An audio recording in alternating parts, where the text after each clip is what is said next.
WIBC HD2 W298BB, WIBC HD3 W228CX, Indianapolis.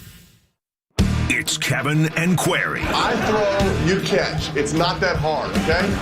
All right, get the out of here. I'm going to talk a lot about drills and fundamentals. Watch it, watch it, watch it, watch it. On 93.5 Watch it. and 107.5. Boom, baby. The Fan.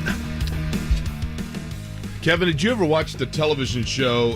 Admittedly, it would predate both you guys, but, you know, you'd be familiar with it. The Facts of Life. Either one of you guys ever see The Facts of Life? Cannot say that was appointment television for me. Well, but are you familiar with it? Heard of it, yeah, but... Marc?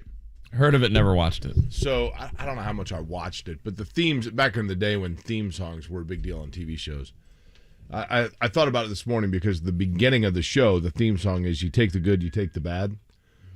So if you're just getting up this morning and you're getting ready for work, you take the good, you take the bad. The bad is it's another ugly day. It's rainy. It's going to be gray for like the next 48 days.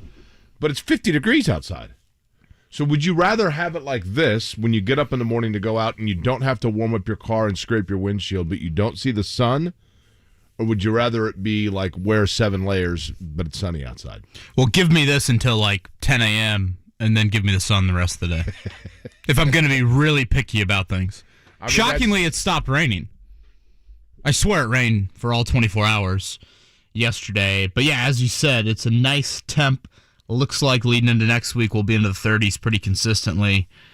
And it certainly was raining for the Oklahoma City Thunder last night, not for the Indiana Pacers. One of the uglier performances of the season. Obviously no Tyrese Haliburton, but the Pacers get smoked in OKC. They now have lost 5 straight for the first time all season. And I don't know if a dose of reality is starting to set in. That might be too harsh of a statement, but certainly the Pacers are struggling right now. We'll touch on that. Bruce Weber is going to join us here right at the bottom of the hour, right, Marc? 7:30? Jake, it's kind of ironic that Bruce Weber's coming on. Obviously, you have the Big Ten connection, you have the Purdue connection, the Gene Katie connection, etc. Illinois, his former team, plays Indiana tonight. Purdue's at Minnesota. But my initial thought to having Weber on was I was listening to Tyrese Haliburton on a podcast a few weeks ago, and he gave major credit to Weber for the opportunity that he granted him to play on the United States U19 team back in the year 2019. The connection there would have been Haliburton at Iowa State and Bruce Weber at Kansas State. If you look at that U19 roster, and I bet if you looked at it back in 2019, Haliburton's name stuck out like a sore thumb. Like, what is he doing on this team? It's loaded with NBA talent. Cade Cunningham, Evan Mobley, Jalen Suggs, Jalen Green, all those guys. So my thought was, this will be kind of fun insight to, hear about Tyrese Haliburton on the national, international stage. And then, Jake, I feel like we've watched the Pacers over the last week, and I'm thinking to myself, there's no way there's 5 more valuable players in the NBA than Tyrese Haliburton. I would agree with that. No way. And again, the acronym MVP I'm always torn on. Do you go most valuable player or do you go best player? Well, I think that has obviously long been debated, right? Is it the guy that truly is of the greatest value to their team or the guy that had the best year? Andre Dawson in baseball won most valuable player on a team that finished last. So did Alex Rodriguez. So how valuable were they that year? Well, if not for those guys, maybe they only win 20% of their games. But sometimes guys have statistically such an anomaly of a year that you've got to give it to them, right? Yeah, I think when you go value to your team, it is absurd what Haliburton has meant to Indiana. And I think we talked about it, in December into January of when the dude's a walking double-double, gives you 20 a night, throw in 10 assists. That means he's accounting for like 45 points, 50 points a night for you, and the Pacers are feeling the brunt of it. It's never good when Rick Carlisle's taking timeouts when you're down 10-1 and 17-1. But that game was over at that point. 17-1, yeah. By the way, one question I'd like to ask Bruce Weber? Sure. And you go a lot of different areas with him. Oh, he's great. Had a great career, really. Do you know how many career wins he has as a head coach? This would keep me awake at night. 399. 497. How old is he? Does he get back into 66. Do you know how that would drive me crazy? I don't know that I would. And he stepped away from Kansas State, or is that a mutual? I'm trying to think of what exactly. It's amazing because for all the success he had as a coach, his last 4 years they were, I believe, under 500. And I mean, he was winning 25 games a year every year. And then just the last 4 years got away from him. So I don't know. I can't recall if he was let go or left. He resigned, it says. Yeah, okay. But that seemed to be kind of a mutual thing. Right. So looking forward to that conversation coming up at 7:30. I would take a job and coach 3 preseason games and get to 500 and be like, all right, later. Mm-hmm. Yeah, can we get athletes in action here for a couple of games in late October? But yeah, watching even athletes not in action, whatever it takes, right? Watching the Pacers last night, that's what stood out. Is Haliburton again? The value to his team, it's unbelievable. You know, everybody just rises on the scouting report. I mean, Buddy Hield and Myles Turner as option 3 and 4 are much better than them at 2 and 3. I mean, last night each of them had a slew of turnovers, didn't even play 20 minutes. And then I think the other thing, Jake, that we've seen over the last week is. And I don't know if I needed to see the last week, but there might be some people inside of that building that needed to see the last week. It's a reminder that the big picture matters a lot. And right now, the Pacers are the 9th team in the Eastern Conference.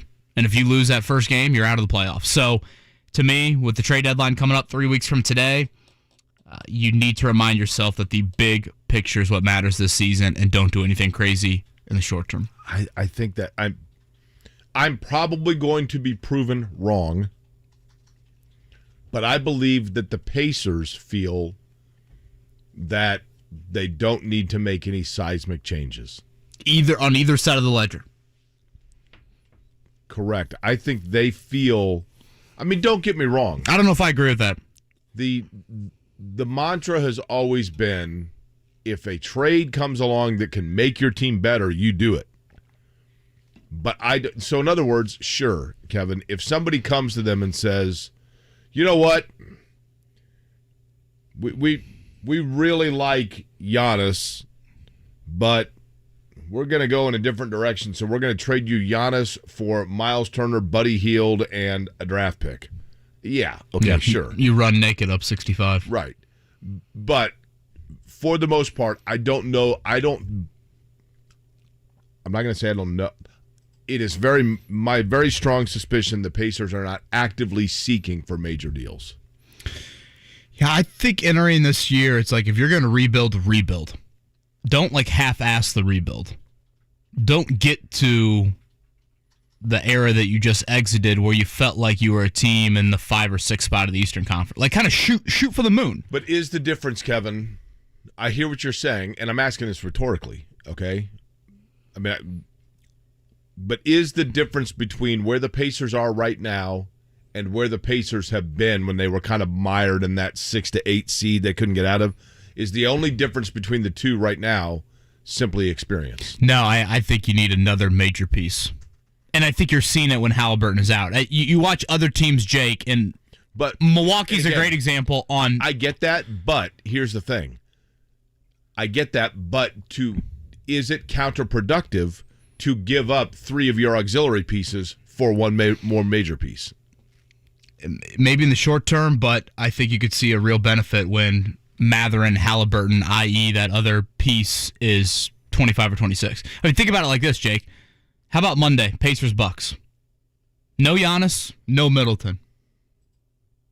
How many did the Bucks score? Bucks put up 130 against you. And again, that third piece they have, Drew Holiday, a great, great player. That's a market that's not massive. Obviously, what they did and hit on Giannis speaks for itself. But that, I think, is the thought process. If you just got to keep in mind the big picture. 23 and 23 now. Again, when do I start worrying about getting to 30? It's only mid-January. You're fine. Okay, hold on. Let me look at this. That's 46. So what do I got? 36 to go? Hang on. So you've got... It's 5 in a row, Mark. Okay. Haliburton could be out for another... Well, let me give you a couple of games here. He wasn't even there last night. Should we be worried about that? Kevin. At Orlando. Do they get that? God, now we're going these one-off games. This is when you know that I'm starting to sweat. At Orlando. Sacramento at home. There's 2 right there. At Washington, let's say they get that. That's 3. Then you got at San Antonio, 4. Houston at home, 5. At Detroit, 6. At Detroit, 7. Boom, there you go. They got 7 of them by early March. Yeah, you got the Bulls in there. Yeah, they got the Wizards. You're fine. The Bulls are a win? The Bulls aren't very good this year. They're up and down. Oh, speaking of wins, hang on. Mark, you have a win this morning. Yeah? Mm-hmm. Stand by. It's radio. Can you guys please explain what's going on? Yeah, David's right. Shai Gilgeous-Alexander is a tremendous talent. Tremendous talent. Oh. Paying off your bet, I see. No, we got some beer? Yes, sir. Mark and I had a wager during the NFL Super Wildcard weekend. We had 2 wagers. The first was, is this the last time we'll see Tony Dungy on television? I'm kidding. The other wager was, I believe it was, will more than 2 teams on the road pick up a win? Mark said no. I said yes. Chargers looked like they were going to get me off to my 23 wins, right on the brink of 30, like Kevin has right now to win his Pacer bet. But then Jacksonville came roaring back, and then there were 2 teams to win on the road. Dallas won on the road. Who was the other? Giants. The Giants. Yeah, we said the Giants would, right? But anyway, so I fell short. The bet was a 6-pack. You got to crack it open, Mark. PBR. Oh. Now, did you notice anything about the 6-pack I got? I didn't open it. I looked at it just to make sure it was all there. It wasn't Throw just them in the rocks fridge. In a Maybe one in the freezer by the 8 o'clock hour. That'll be golden. What's going on? What's the difference here? Well, wait. What is the difference? Well, there's no major there's a somewhat of a difference. It's PBR Light. No, it's not light. No, it's not light. Jeez. Those are tall boys, buddy. Cartoons on it? No, they're tall boys. They're not. They're That's just not like a okay. rack of 12-ounce cans. PBR tall boys are all I know. I was going to say, I feel like that's kind of the norm for them. Yeah. I don't think I've ever seen, like, if you got a 12-ounce PBR, you're not doing it right. So am I seeing this true. right, Mark? I saw you just retweeted. We got international games for 202023? Yes. In the NFL, I should say 5 international teams, right? Yeah, so it's stadiums, locations, and teams. The hosting team has been announced. Give us those teams. Yeah, let me pull it up right here. Tom Pelissero says international games in 2023 for the NFL. The Bills, Titans, and Jaguars will play games in London. The Chiefs and Patriots will both play games in Germany. No Mexico game this year because the Estadio Azteca is undergoing renovations. So right there, Jags, Titans, of course. The Colts could fall into that. Patriots, I believe. A road game for Indianapolis this year. So 3 options for the Colts to potentially slot into the next international market, an international game. Into? Yeah, I'm curious. Do they go to like Australia for a season opener? Here's the thing. I don't think the NFL is very big in Australia at all, though. Isn't that the goal, though? I mean get into a market no, that I get it, but do you really need to go to like another European country? Like, do you need to go to Spain? Do you need to go to Italy? Do you need to go to France? Yeah, I was going to say Paris would be the one that I would think of. Because now you're in Germany. But I think outside of that, the other country that I've heard is Brazil. I was going to say South America. Like, that would be Argentina. Buenos Aires, or where would they go in Brazil? Either probably Rio or Sao Paulo. Yeah, you would hope one of those. Do you know the capital of Brazil? World Cup stadiums is still. Do you know what we do on this show? Educate and entertain. That is correct. I believe the capital, now I'm going to have you, as the producer, Mark, fact check this, but I believe it's Brasilia. That was my guess as well. Is that right? Sao Paulo, the biggest city. Rio de Janeiro, the biggest tourist attraction. I believe Brasilia is the capital. That looks right. You're correct. Tonight, a couple of road trips in the Big Ten. It'll be Purdue at Minnesota. Purdue's a 2-touchdown favorite in that one. That's a big number. Shows you how Minnesota is just terrible. 14.5, the number there. Purdue already beat Minnesota earlier this year at Mackey. Zach Edey was a dominant in that game. And then Indiana versus Illinois. I know Illinois has played better as of late, Jake. Those teams would probably qualify as 2 of the more disappointing teams in the Big Ten this year. The Fighting Illini, a ton of roster turnover for Brad Underwood's bunch. They've really struggled kind of December, a little bit into January. They've definitely played better as of late. 6.5 I saw was the early line there, and I was surprised it was that big. Indiana 6.5-point underdog there. It's important at some point. You'll have opportunities, but you're going to have to get 1 or 2 away from home if you're Mike Woodson's bunch. Brad Underwood, who I think is a heck of a coach, and I met him, it's not like I know him well, on Final Four Radio Row a couple of years ago when he was at, where was he before he was at Illinois? Stephen F. Austin. Almost beat the Irish in the second round. He was just a really a cool guy, but a high-energy guy. And I remember being very impressed by him and certainly impressed with the job he's done at Illinois. But, Kevin, at the same time, he does strike me as the kind of guy or the kind of coach that could have a shelf life. Larry Brown was like that. You're saying that because of his intensity level? Yeah. I mean, that he is really intense and demanding, and so therefore can really turn things around and get going in the right direction. But after a couple of years, guys can be like, okay. And you look at his roster now, it doesn't even look like these guys were on the team 2 years ago. Right. I mean, they've just had a ton of turnover there. Terrence Shannon, who watched him play Notre Dame last year in the tournament for Texas Tech, is a great talent. He's been Illinois' best player this season. So that's an 8:30 tip there. So we had this, I guess, 2 Thursdays ago, right? It was, at Iowa, at Ohio State, I believe, for Indiana and Purdue, respectively. So we get that again tonight. Couple of road games on that front. I guess to be expected, we mentioned this earlier in the week, pretty quiet on the Colts head coaching interview front. You know what's quiet and surprises me a little bit?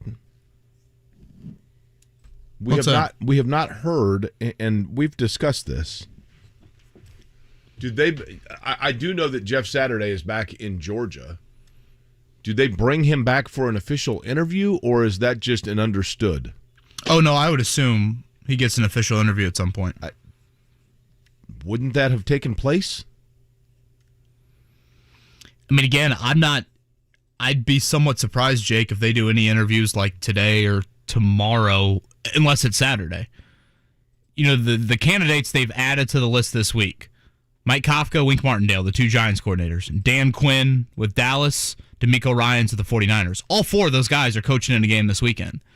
And I think Quinn and Ryans have said they'll interview, I want to say Ryans said in Denver and Houston late this week, and Dan Quinn said he'd interview with Denver. So I don't think these guys are squeezing the Colts in here on Thursday or Friday.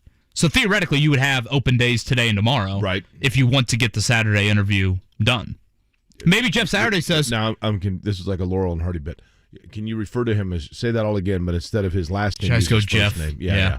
Get Jeff in Friday or Thursday, or maybe Jim Irsay just says, "Screw it, he's a finalist anyway. No way, no need to interview him." Well, that's what I mean. I mean, they know what he brings to the table. They know that he's interested. Does he really need to sit down and go through? I don't know. I don't know what the process is there. He is definitely interested in the job, though. Did we see yesterday his offensive coordinator carry some water on Twitter for him? Well, you talking about Dan Orlovsky? Yes. I'd say one of the more pathetic tweets I've seen in a while from Dan Orlovsky. I know that there are, for the people that would like to see Jeff Saturday become the head coach, those statistics and those fact sheets have been prepared. And those facts that he pointed out, there are numerous statistical areas where where the Colts improved under Jeff Saturday. The problem being that it is and I think Jeff Saturday knows this, it's a bottom line business, right? For those that missed it, Stephen Holder, who works for ESPN.com, he was just tweeting out kind of a general, hey, these are some thoughts I have on the Colts head coaching search. If I'm not mistaken, I don't think he had anything like too specific on Saturday as a candidate in his tweets. I think he just mentioned that, the Colts are compiling a nice list, and I'm paraphrasing here, I should probably look it up, but something to the effect of like, I don't think Saturday is going to get it or whatever. Again, it's not like he was 1-7 and listed the historical nature to the losses. The exact thing he said was, the impressive list they've put together makes me more doubtful of Saturday's chances. Thank you, Mark. Mm-hmm. And do you have the Orlovsky retweet of it? Mm-hmm. Yep. Can you read that again? This is a quote tweet from Dan Orlovsky. Right. To Stephen Holder, he said, tons of good candidates, but I know some facts. From when he took over as head coach, rushing yards per game, 30th to 12th. Rush yards per attempt, 30th to 10th. Pass protection, 29th to 11th. Plus 5 points per game. Led 3 games at half. Leg 5 games after first quarter. Not saying no-brainer, but did some good stuff in tough spot. Do you think he copy and pasted that text from Jeff Saturday? I think those that are interested in Jeff Saturday, there are statistics out there that can be cycled through, but again, it's a bottom line business. Nothing like the old, let's use rushing yards per game stat. Let's use first quarter lead stat. I will go back to what I said the other day, though, and that is, and I don't know this to be the case. I'm just trying to look at the glass house through multiple prisms. Because as I've said, I had the epiphany like a month ago. You know what? We sit here and our job is to critique people for a living. I guess it's fair that we should be critiqued and that our accuracy should be brought into play. And if we were going to throw out reports of stuff that happened 6 years ago, that it's fair game for us to be questioned about it. And in this particular situation, just to present or to look at it from multiple sides, I can't rule out, Kevin, the possibility that Jeff Saturday, over the last 8 weeks of the season or whatever it was, may have been doing or falling on a sword that he was asked to fall on. I'm not saying that's the case, but I don't know that you can rule it out, that they didn't say, and I know that Jim Irsay publicly said, he wants to win football games. I get it. But do we know for a fact that it wasn't, hey, we need you to audit this football team, find out which guys need to be held accountable, weed out those that are not falling in line with what we want as representative of this franchise. And if we win games, great. But we need to find out exactly where the leaks are and exactly what parts of the car are not firing on all cylinders, and that's what your job is. And if you win, that's great, but you are not going to be held by your record, but rather by what we see as a change in the culture and the atmosphere here. Yeah, I mean, I think as a competitor, that'd be pretty low of Jeff Saturday not to be focused on trying to win. Not to mention, wouldn't you want that on your resume of knowing it's a bottom line business, and if you go 1-7, the reflection of that is going to be pretty ugly. Again, 2 things on the Orlovsky front. First, that text to me screams he wants a job. I guess credit for defending his friend, colleague, maybe his future boss. Of course, Orlovsky and Saturday worked together at ESPN. It was a bit reminiscent of, did you catch the IU basketball tweet a few weeks ago, Jake, after the Northwestern game? You remember the Northwestern, they're down 10-12 the whole game, and then Galloway throws in a 60-footer to lose by 1. Fought till the finish. We have 2 early candidates for the saddest tweets here so far in 2023. Dan Orlovsky joined that yesterday. Again, Bruce Weber joins us in about 5-10 minutes to talk a little Tyrese Haliburton and Big Ten basketball. Ride with JMV. Former Hoosier and Big Ten Player of the Year Brian Evans joins us. So, Brian, what have you seen as the major issues with this IU basketball team right now? The players are saying, oh, man, everyone can play. We're all so deep. Now we're down 2 guys, and we're talking like the season's over. And wait a minute, you're so deep. You still have 8 great players. Where are they, by the way? Where are they? The Ride with JMV. Weekdays 3 to 6 on 93.5 and 107.5. The Fan. For victims of drunk and drug driving, your grief is unique, but you are not alone. You always have a place at MAD. Call the 24-hour victim helpline at 877-MAD-HELP or visit mad.org. I think a goal in 2023 for any of us is just to try and avoid joint pain. Easier said than done, but QC Kinetics can help us out in that area. They are the nation's leader in advanced regenerative medicine. They use their unique protocols, healing agents from your own body to target aching joints, repairing and restoring damaged tissue so you can move again with no surgery, no drugs, and no downtime. You got shoulder pain, excruciating hip pain. If you have any arthritis or lingering pain from an injury, don't let them operate you or tell you that steroids or pain pills are your only options. Call QC Kinetics, get a free consultation, and see what they can do for you in the world of pain management. Make 2023 the year you say goodbye to joint pain. QC Kinetics locations in Eagle Creek and Greenwood. Free consultation awaits. It's 317-559-PAIN. QC Kinetics, 317-559-PAIN. It's JMV and maintain winter road readiness at your 14 Central Indiana CarX locations. Oil changes, tires, brakes, and more. 14 to serve you. That's CarX.com today. All right, it is home show season. Window Nation, bringing the home show savings to you. That's 0% financing for 60 months, 5 years, no interest, plus 2 free windows with every 2 you buy. And all this without leaving the comfort of your home. Go to windownation.com/home show and try their free virtual visualizer. What you'll do there is you'll upload a picture of your home, and then you can view hundreds of window options. Save up to 30% on your heating bills. Increase the value of your home. That is all with Window Nation. So call 866-90-NATION or online at windownation.com/home show. Again, savings, 0% financing for 60 months, plus 2 free windows with every 2 you buy. Call 866-90-NATION or go to windownation.com/home show. This is a special alert to all Americans who own a vehicle with less than 200,000 miles with an auto warranty about to expire or with no warranty coverage at all. Due to a decline in the economy, CarShield is announcing a low-cost month-to-month vehicle protection plan that is now available to the public to save any driver out-of-pocket expenses on future auto repairs. Call now to find out how you can pay almost nothing for covered auto repairs. Yes, you heard that correctly. Pay almost nothing for covered auto repairs. An open phone line has been established for all drivers to call for a free quick quote. Call 800-484-5131 now. Drivers who are covered will not have to pay for covered repairs again. This protection plan is at an all-time low. Additionally, drivers who activate this vehicle protection today will also receive free roadside assistance, free towing, and car rental options at no additional cost. Call us for your free quick quote today. 800-484-5131. That's 800-484-5131. What do you have to lose? Call 800-484-5131. Again, 800-484-5131. Meet Joe A, Hi. Joe B, Hello, and Joe C. What's up? 3 everyday Joes perfecting their banking with Chase. Joe A is locking his lost debit card with the Chase mobile app. Joe B is cruising toward his new ride with AutoSave. And Joe C's Chase banker is helping him budget to go back to school. Tools that help protect, support for what's next. One bank that puts you in control. Visit chase.com/checking. Chase, make more of what's yours. Chase mobile app is available for select mobile devices. Messaging and data rates may apply. JP Morgan Chase Bank, N.A. member FDIC. Save now on appliances and more at the Truckload event at Lowe's.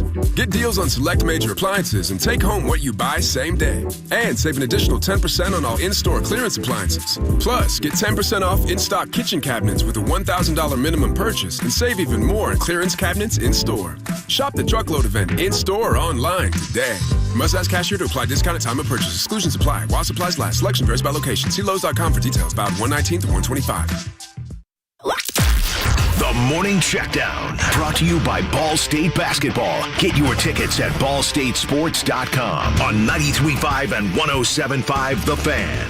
Just ahead of Bruce Weber, who's going to join us, congratulations to Terry Morin, who last night became the winningest coach in Indiana women's basketball history. The Hoosiers' 83-72 win over number 21 Illinois. That's their career 189th win. Tonight in the men's college basketball world, IU at Illinois at 8:30, Purdue at Minnesota at 7. And to recap, last night the Pacers get smoked in Oklahoma City. That's 5 in a row for the first time all season. We'll recap it all throughout the show. Up next for the Pacers at Denver tomorrow night. Up next for us, Bruce Weber joins us on Kevin and Query.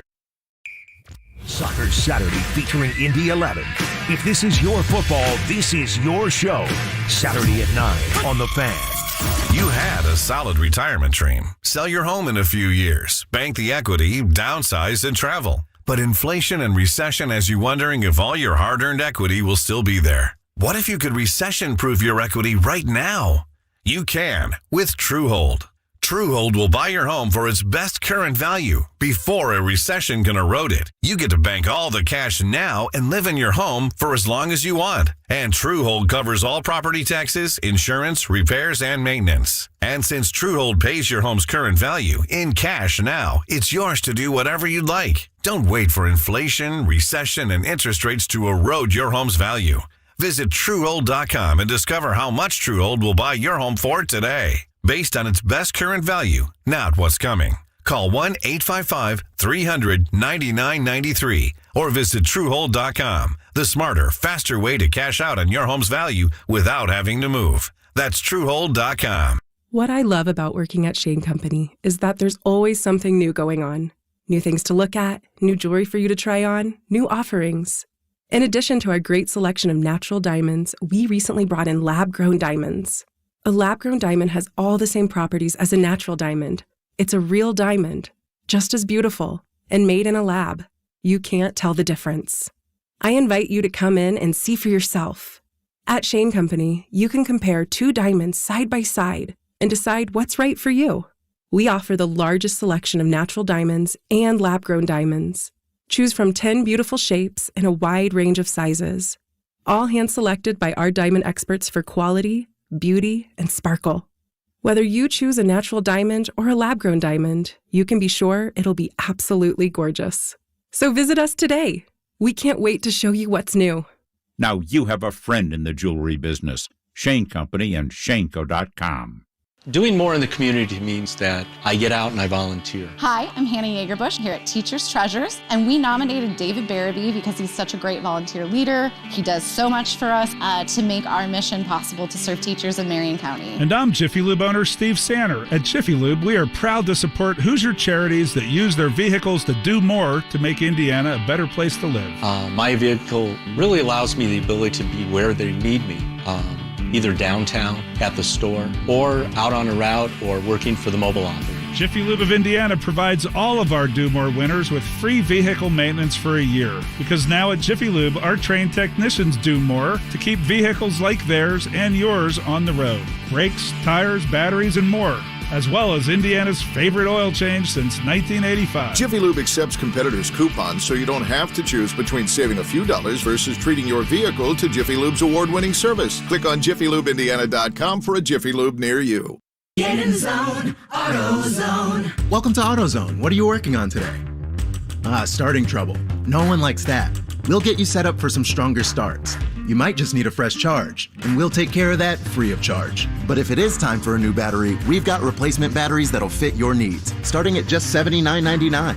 You can learn more about our battery selection at AutoZone.com. That's what makes us America's #1 battery destination. Get in the zone, AutoZone. Claim based on data from the NPD Group 2021. When you bundle your renters and auto insurance with Progressive, you could save money, but it doesn't cover any terrible memories living rent-free in your head. Remember when one of your best players got injured, but not like on a play or anything? He got injured celebrating a play, and it's not like it was a game-winning play or in the playoffs, and he was out the rest of the season because he was injured while celebrating? Yeah. Sorry, we can't save you from that memory, but we could save you money bundling your renters and auto insurance with Progressive. Coverage from Progressive Casualty Insurance Company, affiliates, and third-party insurers. Renters insurance and bundle discount not available in all states or situations.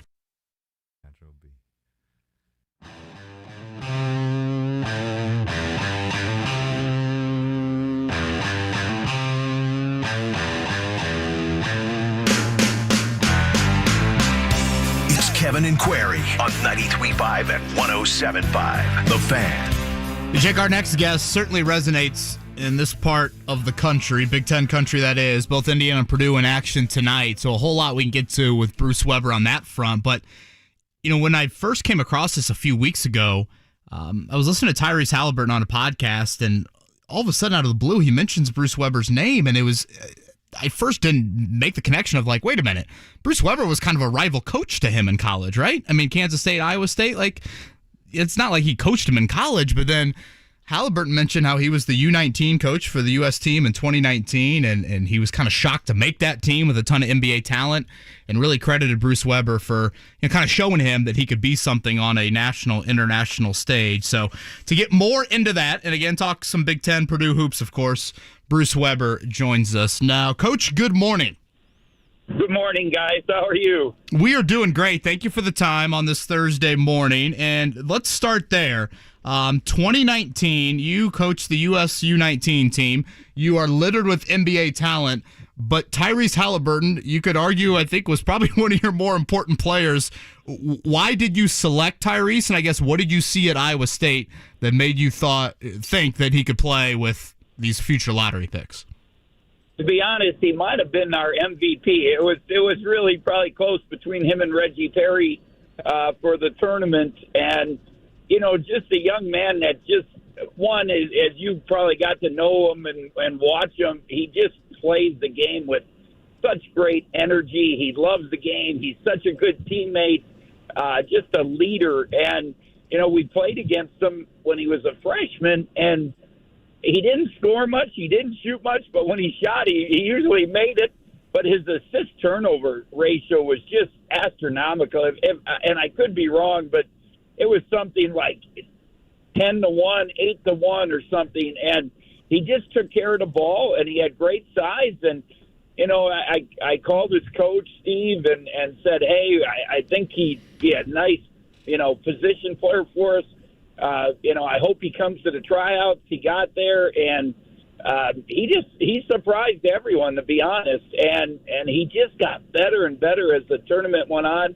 Just watching his maturation over that month was kind of amazing. And it just, the next year, what a difference as a player. That experience playing with that talent, playing against the international talent, it just gave him so much confidence, for that upcoming season. And until he got hurt, he was definitely one of the better players in the country. And then obviously a draft choice, and now just had a, spectacular NBA year, and almost, I don't know, an NBA All-Star year for you guys with the Pacers. Yeah, undoubtedly. You kind of touched on it a little bit there, but I was hoping you could expand. When Haliburton made these comments, I'm thinking, he must have gone off for like 20 against Kansas State as a freshman.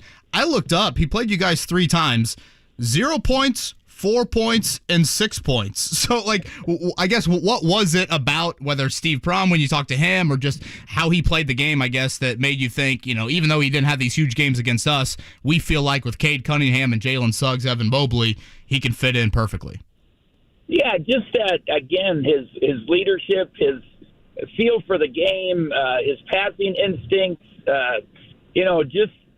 I think that was the thing that really, and then when he got to the camp, and this was we had some players, not only players that, Evan Mobley, the guys you mentioned, all those guys, Jalen Green, Jalen Suggs, but the guys we cut were really, really good players. Hunter Dickinson, and, it just go on and on. The list was amazing. It was one of the better tryouts that I was ever involved with USA Basketball, but he definitely set himself ahead of everyone just because he understood the game. Those other guys were so young, and they had won international competition, but it's such a difference, a big jump, because now you start playing against the pros and older players at that 19 and under, and knowing how to prep at the college level, understanding what different ball screen coverages are and all those things. He was just a good leader for us. I remember him and Isaac Likele, who was playing at Ohio State. They would grab me, and Mike Hopkins was the assistant. The young guys weren't paying attention. They'd tell us we'd take care of them. They put our arm around, don't get mad, Coach, we'll be okay. And just good leaders for us, and helped us win the gold. We actually, I think it was the biggest winning margin ever in U19. Our winning margin for all the games. The only one that was maybe a little close was the championship, and then we kind of expanded that thing as the game went on. Bruce Weber, who has been a Conference Coach of the Year in 3 different conferences in college basketball, joins us on the Payless Liquors hotline here this morning. Coach, I'm going to get a little bit Freudian here, but you have always been, and listen, I get it. I'm sure you have days where you're stressed, or you have bad days, or things aren't going your way, but it never really shows. You're always like this upbeat. I mean, it's 7:38 in the morning, and you're upbeat, you're awake, you have a smile in your voice. Tyrese Haliburton, to me, from the outside watching it, seems to play basketball that way. He seems to always be enjoying it. He seems to not get too down on a turnover or a bad play, and that seemingly lifts the others around him.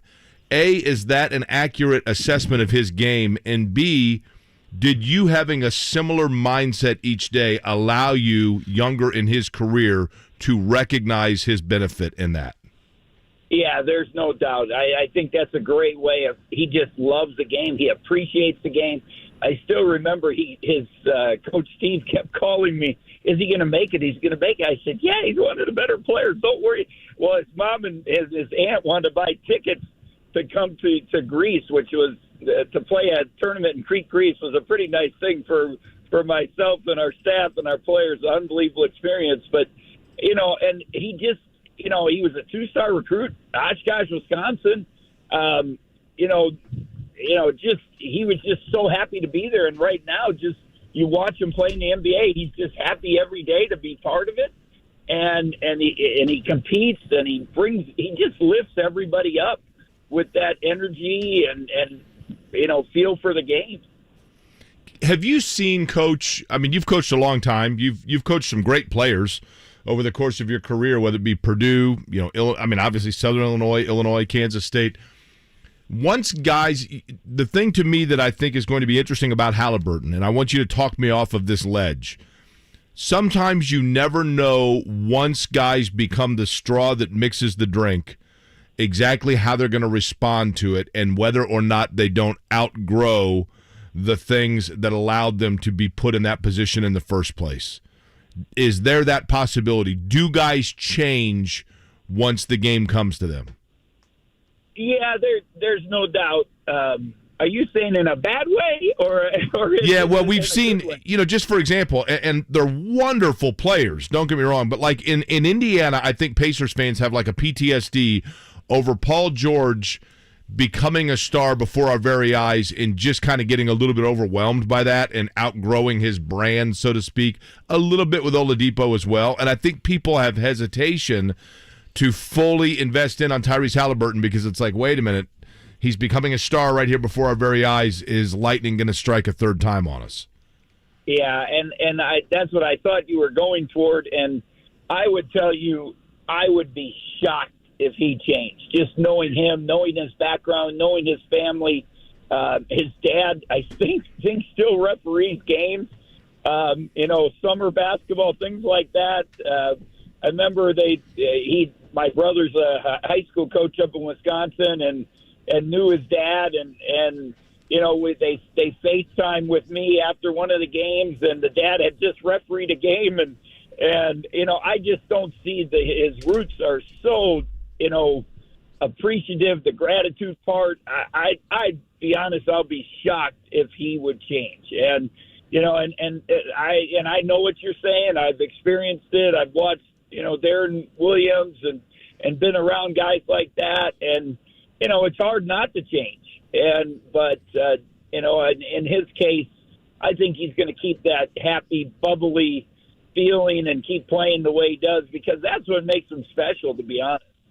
His dad is quite the character. I was fortunate to hang out with the family a few times, and they're a great bunch. Again, Bruce Weber with us, longtime college basketball coach. You now see him on Big Ten Network, National Coach of the Year in his history, and obviously a ton of time in West Lafayette. Coach, I was listening to Matt Painter the other day, and he mentioned that he feels like he's simply implementing the blueprint that he learned under Gene Cady.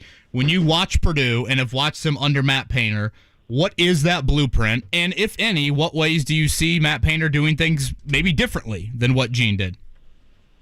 Well, obviously Matt was my assistant. I coached him. I recruited him. And he's just, I knew from when he was a player, just coming in the office, hanging out, that he was going to be a good coach. I helped him get his first job with Tom Ryder, was one of our other assistants, went to a D3, Washington and Jefferson, and he drove I'm sure you've heard the story, he drove a forklift at the Coke plant in the morning and then helped out and coached, and it just kind of showed you how much he loved the game and he wanted to coach. But he's just a really smart basketball coach, and he understands the way Coach Cady won and the way we all had success or tried to, that you get good quality kids that want to play college basketball. They want to be at Purdue. They want to get better. And, I think that's so important to him. And he's been able to establish that brand and have success and continue to have success. And that's why he's got those guys. They really want to be at Purdue. They want to play for him. They listen. They're coachable. I've been to practice several times this year, and he demands of them without probably the fieriness that Coach Cady had, but yet he's still demanding. And we talk quite a bit, and I've told him that, one of the things I'm afraid for some of the young coaches now, that they're afraid to demand things out of the players because of all the portal and the NLI and all that stuff. But, Matt coaches them. He still coaches them. He makes them do details. And I think the one other different thing with him is Matt and Kevin Stallings are two of the smartest offensive coaches that I've ever been around. And, he understands the game. He studies the game, and he's made, different than Coach Katie, obviously that tough defensive brand, and they're Purdue's good defensively this year, but Matt's offensive intelligence is at another level. Coach, I was just talking the other day. Bruce Weber's our guest. We were just talking the other day. It was Glenn Robinson's 50th birthday. I'm the same class in high school as Glenn, 1991. You were at Purdue as an assistant at the time. And that was a golden era, really, for high school basketball in the area. I mean, Montross and Bailey were a year ahead of me. The Grahams were 2 years ahead of me, Leary. And then you had, obviously, Alan Henderson and Glenn in my class, Damon Bethea. I mean, there were a lot of great players. But that was to your point. We had Hoop Scoop magazine and Off the Glass. Those were like the two things where you could read about recruits. We didn't have the internet and Rivals and all of those things. So Glenn Robinson was like this mythical figure. He was like this urban legend, this kid in Gary. Just wait until he comes downstate and you see him playing, and boy, did he ever, right? What was it like recruiting back then versus recruiting now for coaches? Just how much have things changed, and have we almost given too much power now to the player as opposed to the coach? Well, the recruiting then was amazing, and you talk about a golden era, the going to the Wigwam sold out, Mackey Arena, watching Glenn playing us in semi-state or whatever, 12,000 people, I tell people the All-Star games, sellout crowds in the Pacers Arena or down in Louisville or in Lexington. So it was such a special time for basketball in Indiana. There's no doubt, and to have, to watch those young guys and watch them grow and watch Glenn grow as a player was really special. But the other part, I'd laugh when you bring up Hoop Scoop magazine, the recruiting. That was one of my major tools. And Matt Painter would come in the office and steal it. And Coach Katie would ask me about young players, and I said, "Well, Matt took my Hoop Scoop. So I were going to recruit." So, but it was different. And Coach Katie always worried about change. The game, it evolves. My dad worried about change. That's just part of life. And I think the game's still good. I do worry about the NIL if it's sustainable. I worry about some of the implications around it. I think everyone does that. All the coaches that have been involved. I think even the young coaches that I talk to are worried about it. So, it'll be interesting how this whole thing evolves over the next few years. But I don't know if that NIL is sustainable. And again, I'm not against paying the players. I think there's been a lot of progress with giving the players more things. My players, between cost of attendance and their scholarship checks and all the other little things in the food. I mean, they were making $20,000-$25,000 before NIL, and they were doing fine, and I think sometimes national media, made it like we were just abusing these guys. And I was like, come to our place, man. And I still remember, and we talked about this other night in the Big Ten studio, the player from UConn said that he went to bed hungry. I promise you, none of our guys at Purdue went to bed hungry. None of our guys at Illinois, at Southern Illinois, even those guys were well fed and well taken care of. So, I just think it's times have changed, and that's part of Coach Katie. One of his big things, he always told us, you want to stay in the business, you got to be flexible and you got to change with the times.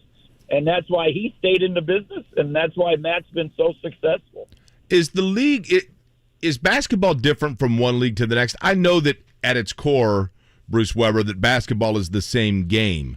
But like, for example, when Big Ten teams get into the tournament, is it a different style of play that wins between January and March in the Big Ten than what you need to play, say, in the Big 12? And does that give any one league an advantage over the others once they're all thrown into a tournament?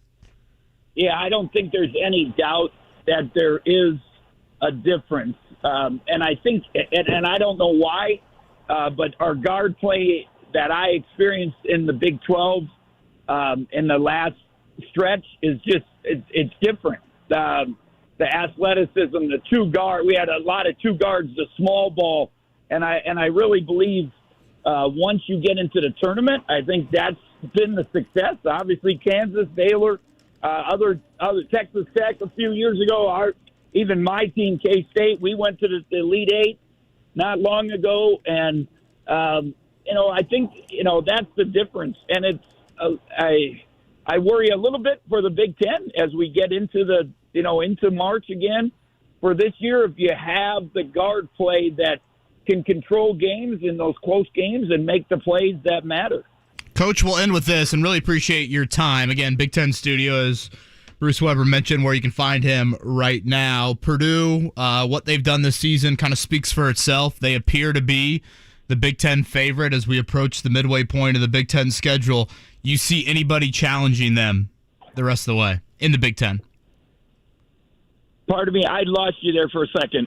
Yeah, you see anybody challenging Purdue atop the Big Ten here as we get into the second half of the Big Ten slate? I think they're the best team, and I say team. Obviously, they have the best player. Zach is unbelievable, and his improvement is amazing. So much credit to Matt and his staff. But a lot of things can happen, and they had they're going to have one other bad stretch, I think. I mean, all teams go through it. They are young. I worry about the young guards wearing down, even though they seem to have that special toughness and that they have that special Indiana feel for the game. There's no doubt the fundamentals and that I'm sure you've watched through the years. But they're going to have a couple setbacks, but I think there's going to be a lot of losses in the league. The balance is just amazing. From one through probably through 12, 11, it's going to be hard every night. So, I think they're going to be, the team to beat. There's no doubt, but they'll have a little setbacks, and somebody may get hot here and have a nice stretch run. And I really worry about injuries. Being a big, factor. It's already been a factor for Michigan State. I think if they were healthy, I thought they could maybe push Purdue a little bit. I think Illinois, if they can stay together as a group, they could push Purdue a little bit, and because of their style and they got some, pretty good guard play, and those young guys have developed. So, what about Indiana? It would be nice to get healthy again. I don't know what Xavier Johnson's situation is. I think they need him just because of the guard play, and they, I thought they competed, and Coach Woodson said a week ago they needed to play a lot harder and they needed to compete, and I thought they did that against Wisconsin. And it'll be interesting here the next few games how they continue to make progress on that defensive end. Okay, last thing from me, Coach, and we'll let you go. I've got to ask this, though, because this would drive me bonkers. You've got an impressive and incredible resume, Bruce Weber. You've had energy, you've had success, you've been well-liked. You're sitting on 497 wins. It would drive me crazy every night where I'd think to myself and be so tempted to go somewhere for 3 games, get 3 wins, and sayonara and get to 500.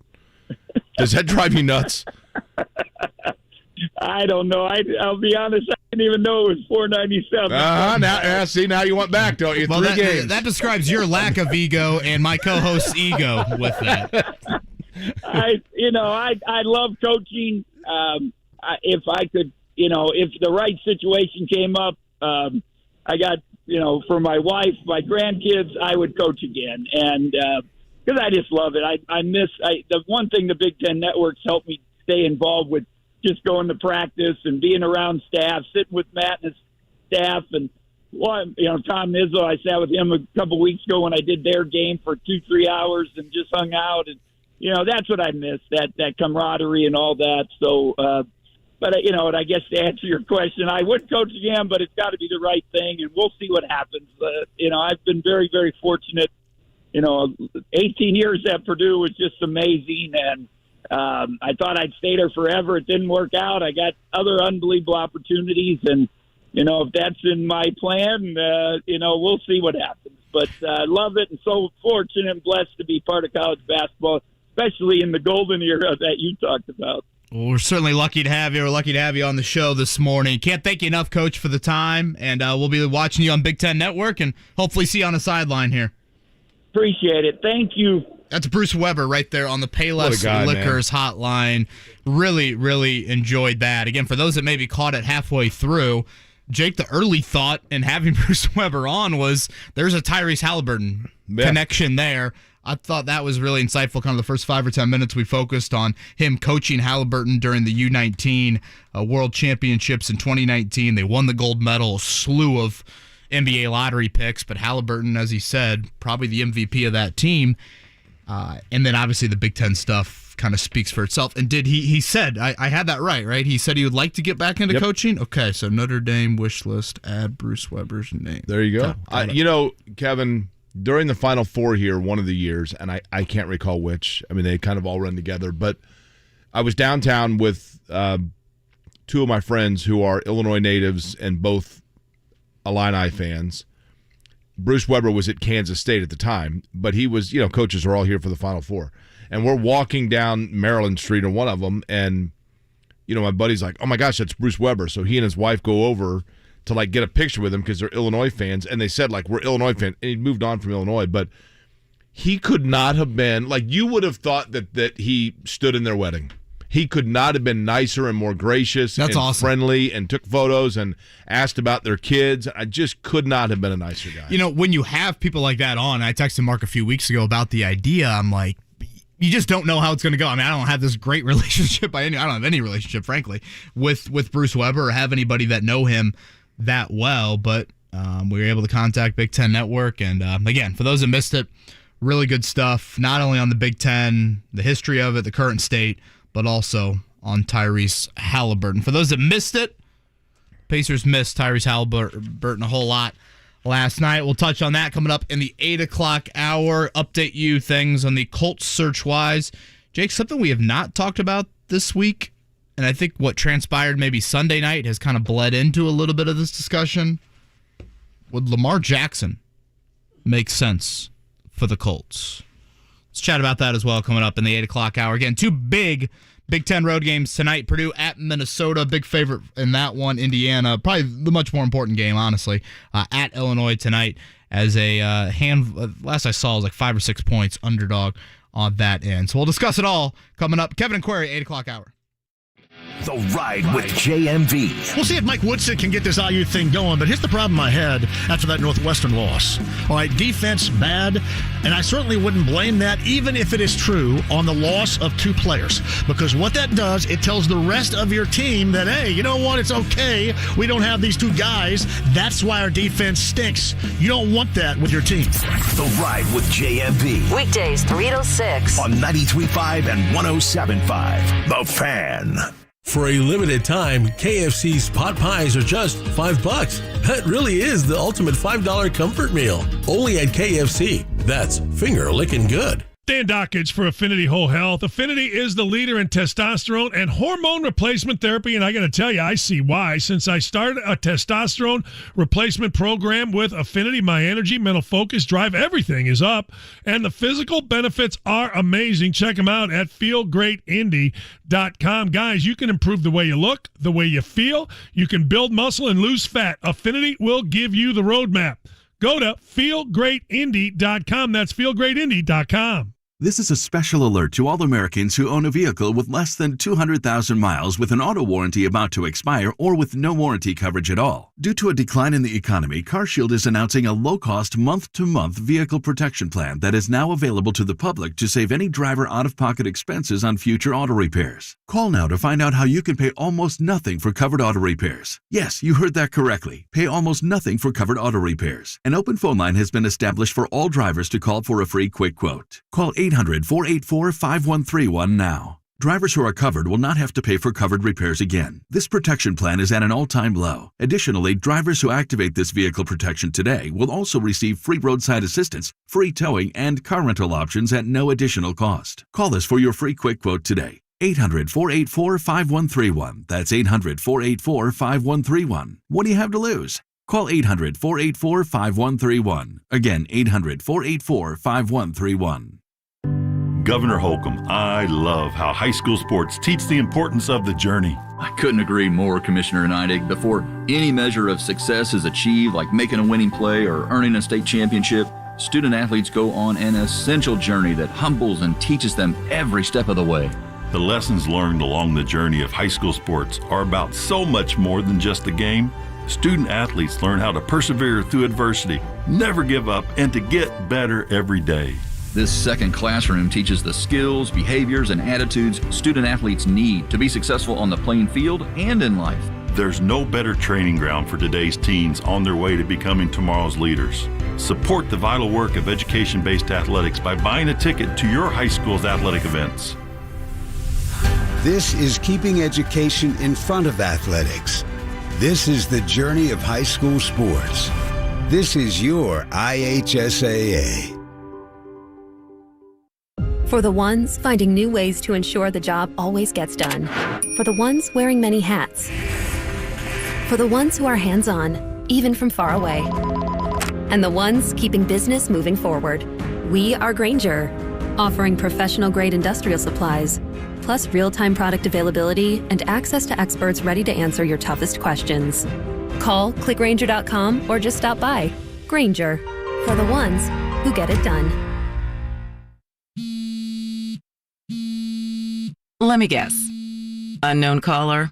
You could reduce the number of unwanted calls and emails with online privacy protection. The latest innovation from Discover will help regularly remove your personal info, like your name and address, from 10 popular people search websites that could sell your data. And we'll do it for free. Activate in the Discover app. See terms and learn more at discover.com/online privacy protection. 93.5 and 107.5, The Fan. WIBC HD2, W298BB, WIBC HD3, W228CX, Indianapolis. The Pacers head to Denver to take on the Nuggets. Tomorrow night at 8:30 on 93.5 and 107.5, The Fan.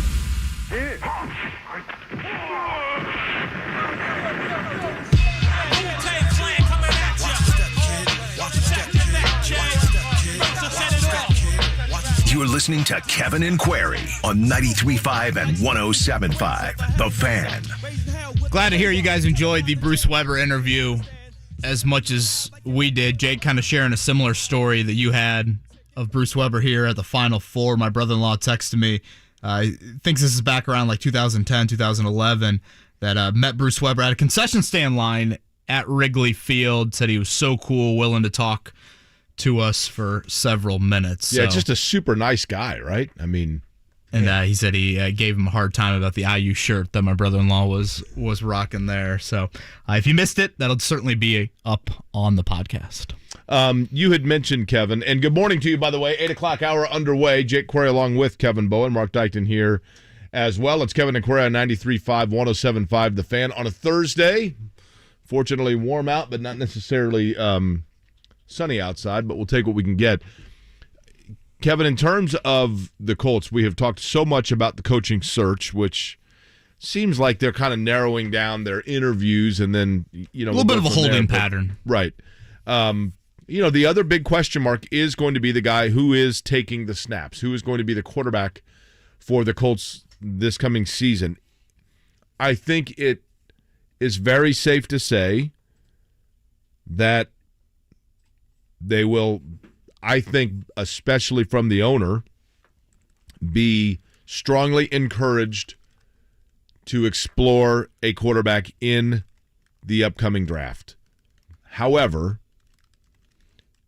that is not to say that that player automatically is handed the reins. There are certainly players in the NFL right now quarterbacking that are very successful that either took a year before they were handed the reins or took a year to get going.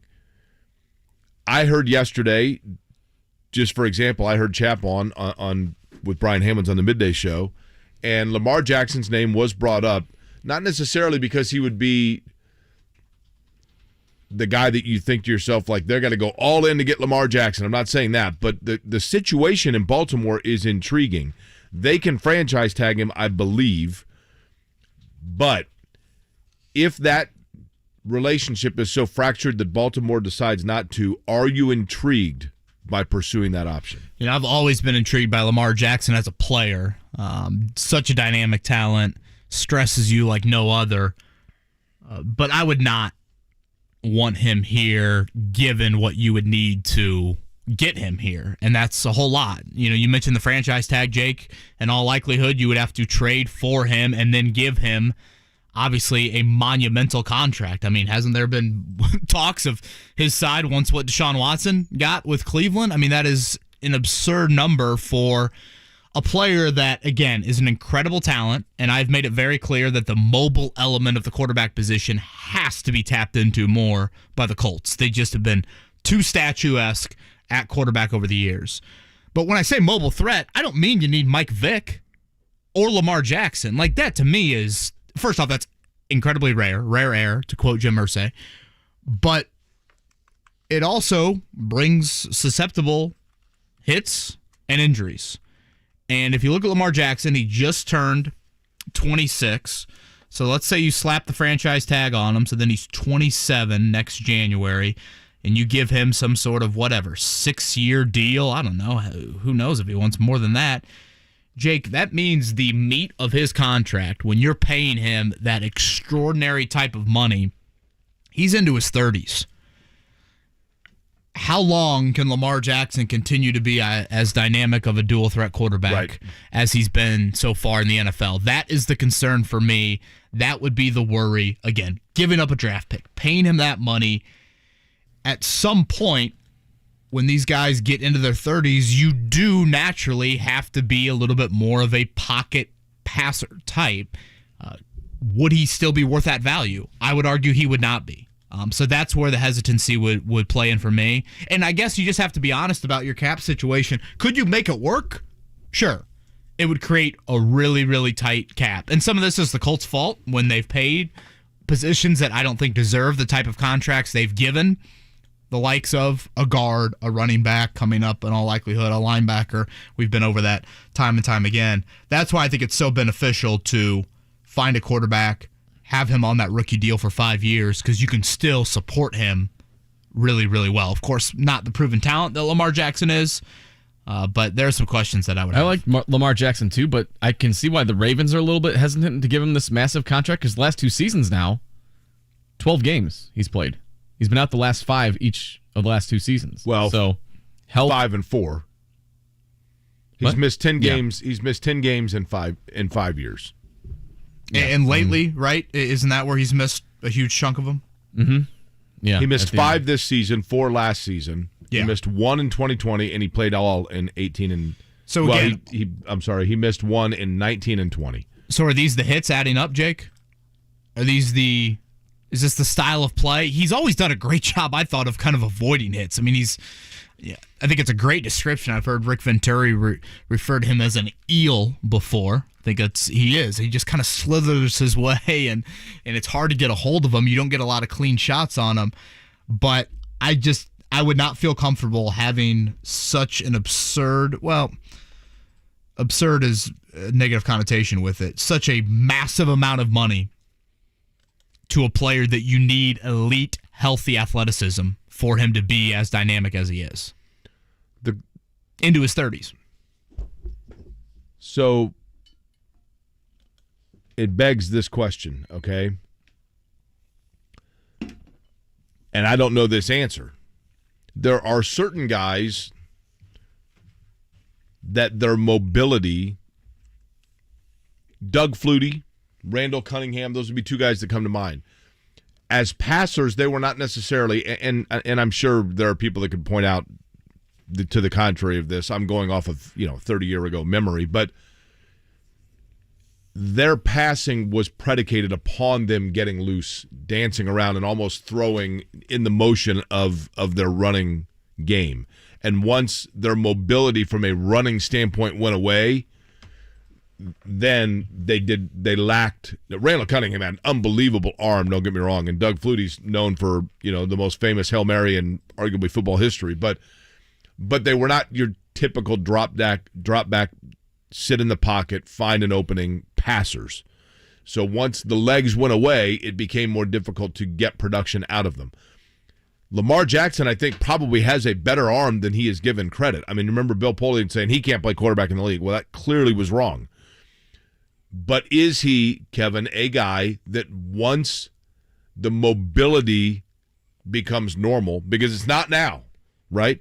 Once that mobility is taken away, can you still get production out of him at a high level strictly based on his in-the-pocket presence? I would say no, and I would say no, Jake, to the value that you're paying him. I mean, you would be paying him to be a top-5 quarterback in the NFL, and right now he's got athletic traits as a dual threat that you could certainly make that case. I just don't think that would be there deep into his 20s, early 30s as the hits continue to pile up. Like, let's say his game right now, Jake, is what makes Lamar Jackson truly great is, 80% runner, 20% thrower. I'm just throwing out percentages on that. Or the threat thereof. Sure. Right. What if that comes down to 60-40 or 50-50, where he's still mobile, but he's not the fastest guy on the field, which is what he is right now? Or, again, the injuries from an availability standpoint. That is what would concern me. And it goes back to, again, when I think mobile threat, I'm not thinking Michael Vick and Lamar Jackson. Those guys do not grow on trees. I'm watching what Dak Prescott did on Monday night. I don't think we look at Dak as some oh my gosh, I'm going to lose sleep overnight about Dak Prescott running in the open field. Right. I don't think he's viewed like that. But yet he made a handful of big plays with his legs on Monday night, or what Daniel Jones did against the Vikings. That was a little bit more of a traditional runner. But it's those types of things where can you get outside of the pocket and make defensive backs have to go from defending for 3.5 seconds to 5.5? And what does that do to a defense? One thing about Lamar Jackson that I think should be pointed out in fairness, you see guys sometimes that if they are really mobile, running back threat type quarterbacks, sometimes their decision making falls victim to that because they wait till CJ Stroud at Ohio State. The big knock on him this past year was it was the opposite. He had such a good arm that at times when lanes opened up and his athleticism could have gotten him 8 yards, he was hell-bent on staying in the pocket for an extra 2 yards or slipping away to buy himself an extra 3 seconds to then air it out for a 35-yard attempt. And people at Ohio State are like, just run, man. But the other side of that, Lamar Jackson, I think, one area where he is not given enough credit, I think he is a really smart quarterback in terms of knowing, and a lot of it's by design, I get it, but knowing when to buy himself that time and knowing when that time is about to disappear and it's time to get up and go. Oh, he's got great instincts. Instincts, that's the best way to say it. Great instincts. And he's never, Jake, I never feel like he just panics in the pocket and immediately tucks it. He gives the pocket a chance, and he always keeps his eyes down the field. It's not like he is just, oh boy, first option's not open, I'm ducking, and I'm running. The two players from a collegiate standpoint that I have seen that are in the NFL right now that just turned the world on its ear with their electrifying college play that happened like overnight, where they were running an offense where you're like, oh my gosh, these guys can't be stopped. It's unbelievable. Joe Burrow would be one, but he had incredible weapons that he was throwing to, right? But the two guys that just came on like a brush fire, where you're just wow, like look. And with Lamar Jackson, it has translated. The other is Jameis Winston. When Jameis Winston was at Florida State, I remember, it just was like, holy cow! This is like a tidal wave coming in. I don't know how you stop it. They're going to drop 45 a night just based on this guy's level of play. And for whatever reason, for Winston, it has not translated, but for Lamar Jackson, it has. You brought up. Well, yeah, and I think different styles. Not that you were comparing them stylistically. Correct. I'm just saying both of them seemed like instant, nonstop offense. You brought up CJ Stroud earlier, and the thing that has me trying to place him into what Chris Ballard's mind thinks of quarterbacks. Ballard has offered this quote several times about a quarterback. At some point, they've got to thrive in the pocket. At some point, a team will commit resources to take away your running element. I agree with that to a degree. I don't, you can spy the hell out of Josh Allen on Sunday if you're the Bengals, and at some point, Josh Allen's just still going to make a play. Right. That's just how, the NFL game is. But I bring that up to say, CJ Stroud, I think, has proven in college, to your point, Jake, that he can thrive in the pocket. He doesn't need to be so reliant on his legs. I think that would be attractive to Chris Ballard in that if you take away his run element, if he's dealing with an ankle injury, whatever, this is a guy that's proven that he can hang in there and chuck it 30, 35 times in a game and give you darn good football. So I think that is something to continue to keep in mind about these quarterbacks here over the next 3 months. We're going to talk some Pacers with Scott Agness coming up at 9 o'clock. Mark, I know you were intrigued on the quarterback front by something Dane Brugler, NFL draft expert for the Athletic. Yeah, so Dane Brugler, obviously draft talk, revving up with mock drafts and everything. Dane Brugler of the Athletic put out his mock drafts. And one of my biggest pet peeves for these mock drafts is occasionally they'll say, trade, and they won't give any compensation of what the offer is. Well, Dane Brugler, solid guy, said the Colts will draft number 1 trading with the Bears. He actually offered trade compensation, which I'm actually on board with. I think this would be a fair trade. Hold on. Give us the side of the ball and see if we can guess the player. No player. Who? Only picks. Only picks. So they're sending him the 4th overall to Chicago, obviously. And then I'm assuming probably their next year's number 1 as well? And one other pick after that. Second rounder this year. Yeah, got to be a second rounder. Yes. So Dane Brugler has the Colts projected to draft Bryce Young, number 1 overall, trading with the Bears the number 4, the 35th, and a 2024 first-round pick to the Bears in exchange for the top overall pick. I'm actually okay with this.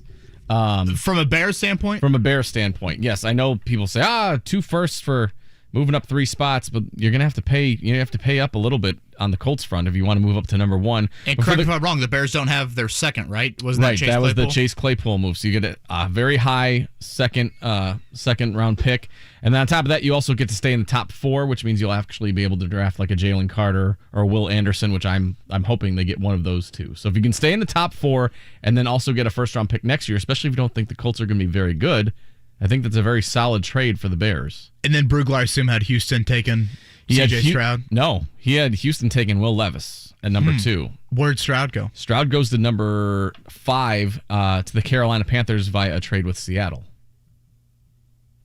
Interesting. So Stroud drops to 5, and he's got Young, Levis, and then Will Anderson to the Cardinals, Jalen Carter to the Bears, CJ Stroud to the Carolina Panthers. I think there's a lot of Colts fans that would see that mock and say, just stay at 4 and take Stroud. I don't disagree with that. I think Stroud, listen, I'm not some draft guru, but is there a huge difference between Stroud and Young other than size? And Stroud's the bigger of the 2. I think I thought with Young, obviously a little bit more dynamic as a runner, a little bit more of, to steal the phrase from Dane Brugler that he used with us a few weeks back, creator instead of just a passer, albeit CJ Stroud showed, I think, in that semifinal game he can create as well. I still think Houston just trades back up to 1. Doesn't Houston, so Mark, Houston picks at 2, and then don't they pick again like at 12? 12, yes. So they have the second and the 12th. Houston's got, I think they have 12 total picks in the draft, not to mention 2 and 12. I think Houston's going to say, we can't run the risk of Indy jumping us. If we have one quarterback that supersedes the other, we've got plenty of ammo to trade up 1 spot and then still have a ton of... You think Houston would throw in the 12th, though, for that? Maybe not the 12th, but they have plenty of ammo that they can sit here and say, hey, let's just move back up 1 spot and, we can sacrifice some draft picks because we have so many this year. Brugler's argument for why the Colts and Bears would trade is because Poles and Ballard have a relationship going back to Kansas City. And then he said, well, Bryce Young would be an outlier and somewhat off-type for Ballard. His instincts, vision, and accuracy as a passer are the traits worth betting on at the position. I'm going to get to that, but very valid. Did Lovie Smith go for 2 because he knew Houston was going to fire him and he wanted to screw him from first to second?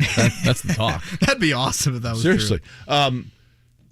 Bryce Young's accuracy, I don't dispute that. But the way, and I've mentioned this before, I've had this conversation with some people. When Peyton Manning was coming out into the draft, when Drew Bledsoe was coming out into the draft, you know, some of the guys that were big time, I mean, going back to Elway, who was mobile himself and you know, might be the greatest of all time. But at that time, the way that defenses played and the offenses that were being run in college football were very similar to one another from college to the NFL. So college football offered a much greater prediction of what a guy could do at the professional level than today, where if you look at collegiately, if you look, a lot of times offenses start sideways and then go down. So a lot of bubble screens, a lot of stuff that get guys in rhythm. And in addition to that, at the upper crust schools, the Alabamas, the Clemsons, the upper Auburns, quartile or upper crust? The upper quartile of the upper quartile, which is rare air. Okay. At those schools, you have receivers that are so superior at getting off the line against their defender that a guy like a Bryce Young, who there's no doubt has a great arm and has very good timing, but he's also throwing in windows that over the course of the last 2 to 3 years, he has become accustomed to those windows just being there. And the change from the college game to the professional game now is in fact greater, where sometimes I think it is almost a benefit to get a guy like a Josh Allen or like a Patrick Mahomes that is playing at a Wyoming or a Texas Tech where, sure, they've got good receivers, but they are having to learn the collapse time or throw to tighter windows because they have receivers not getting the separation that Bryce Young's receivers have, or that CJ Stroud's receivers have. Or certainly Will Levis at Kentucky. Correct. In the SEC. Like Justin Fields, for example, I think at Chicago has probably played well and been the outlier of what I'm talking about, but he was a guy that had guys, I mean, he was throwing to, look at the guys he was throwing to. Yeah. Chris Olave and Garrett Wilson. I mean, he's throwing to guys that are wide open, right? I think it probably took him time. Now, he is so mobile and so good and a bigger guy that he has done a nice job with that. You want a quarterback that is Trevor Lawrence is one that I think it took him time because in Clemson, he's throwing to T. Higgins and he's throwing to Justin Ross and guys that are open all the time. It took him time to get used to that. And he's 6'6". Yeah, I think there's an element of you would like to see the quarterback go through some adversity in college. Right. Whether that be 100% agree. With his receiver personnel. In Will Levis's case, people will point out he had 3 offensive coordinators in 3 years there. You know, again, it's not all, and Trevor Lawrence has experienced this, it's not all rose petals and smooth sailing throughout an NFL career. So I think those are all important things to keep in mind. Again, we'll get into the Pacers conversation with Scott Agness coming up in the 9 o'clock hour. Speaking of the Pacers, let's lead off the morning checkdown with their game on. The Morning Checkdown, brought to you by Ball State Basketball. Get your tickets at ballstatesports.com on 93.5 and 107.5 The Fan. And leading with the Pacers, we look at the fact that last night Oklahoma City 126-106 over Indiana. That is now 5 straight in terms of losses for the Pacers. They are in Denver tomorrow night. Oklahoma City, a 4-game winning streak. For the Pacers now, as I'd mentioned, 5-0. Andrew Nembhard, 18 points last night. Here's Rick Carlisle after last night's game. I thought the guys in the fourth quarter did a really good job of just continuing to compete and play and take advantage of opportunities. But the beginning of the game was ugly, and most of the rest of it was ugly other than the fourth quarter. And so, we got some things to get better at. Our attention to detail to start the game was poor. And we just got to get better, learn from this, and get better. We got two more very tough games on this trip. Usually never a good thing when the coach leads off with the compete level in the fourth quarter. Timeouts at 10-1 and 17-1 for Rick Carlisle. Trevlin Queen got in the game in the first quarter. That was probably when you knew you could turn it off. 24 turnovers, a season high for Indiana. As Carlisle mentioned, at Denver, at Phoenix, coming up this weekend. I know Phoenix is struggling. Myles Turner, DeAndre Ayton. Struggling. Saturday night. Tonight I want to kiss you. Tonight in the Big Ten, again, handled beautifully by Susie Colbert in that situation. Tonight in the Big Ten, it's going to be an early tip from the barn. Purdue at Minnesota. That is a 6 o'clock local time tip, 7 Eastern. I believe it's ESPN2 for Purdue. Are you surprised, Jake? 14.5-point road favorite? That's a lot. It's a big number for sure. Zach Edey was absolutely dominant in the first meeting, 31 Because they're not 22. exactly blowing people away, right? They're just really good down the stretch. They're very well coached. 89-70 was that first matchup between these two teams. Here was Matt Painter yesterday on the challenge in defending Zach Edey. Yes, without question. There is. And that's what he's got to keep and understand. Like St. Peter's bottled him up and he turned the ball over 5 times. Mm-hmm. Some people have just doubled him to where he's got to be a passer. And then our guys have stepped up and made shots or haven't made shots. Mm-hmm. And no one's trying to miss a shot, right? So as long as we stay process-based and make good decisions and take good shots, you can live with it. Because when you take good shots and you get people in rotations and you miss them, you still got a chance to rebound the basketball. The play's not over. Mm-hmm. Indiana, by the way, at Illinois. That is an 8:30 tip tonight. Illini coming in with a 4-game win streak. And congratulations to Terry Morin, who is now the winningest coach in Indiana women's basketball history, getting her 189th win last night as Indiana's fantastic season continues. They win last night, 83-72 over number 21 Illinois. The Hoosiers are 17-1, 7-1 in the Big Ten. Jake, it's kind of been a busy week, week plus, I guess, on the Indy 500 announcement front. We had Kyle Larson for 2024 last week, Takuma Sato earlier this week with Chip Ganassi for this May, and we got Shaquille O'Neal DJing in the Snake Pit. Is he? I saw the lineup. I didn't see Shaq's name. DJ Diesel. There you go. That's it. Shaq Yeah, you're right. will be. No, I'm serious. Shaquille O'Neal will be DJing in the Snake Pit this year. That is the most fitting thing ever for him. Can we get him on the show? Got to. That'd be awesome. It's got to be a carb day for us. Shaq on the show. Jake, I've said this many times, and I sit right there in turn 4 so you see the Snake Pit. Do whatever you need to get a couple thousand extra, and if at some point 20 or 40 people all of a sudden make their way over to the actual infield in turn 3, and maybe then they make their way eventually into the grandstand, if you're Doug Bowles, you've accomplished what you want. And imagine if Shaq, because think about it like this. The biggest DJ in the world. Think about it like this. That's late May, obviously. So that's playoff time on TNT. If Shaq and Ernie and Kenny start talking about, hey, Shaq, what are you doing this weekend? No, you're right. You're right. That's huge. You're reaching an audience that you obviously are not usually going to sniff. So, yeah, Shaquille O'Neal. I'm actually surprised they didn't make more of that in the announcement, right? Am I DJ naive there? Diesel. I just saw them say DJ Diesel. And my apologies that I didn't put 2 and 2 together. Yeah, we got to get him on, Mark. I want to kiss you. I couldn't care less about the team struggling. I want to kiss you. Thanks, Joe. I'll take that as a huge compliment. God almighty. I forgot about his loud, yeah. Okay. Oh, boy. On that note, we will try to move on to other subjects. Can we play that one more time, please? Kevin Aquari struggling into the 8:30 segment here. I want to kiss you. I couldn't care less about the team struggling. I want to kiss you. Thanks, Joe. I'll take that as a huge compliment.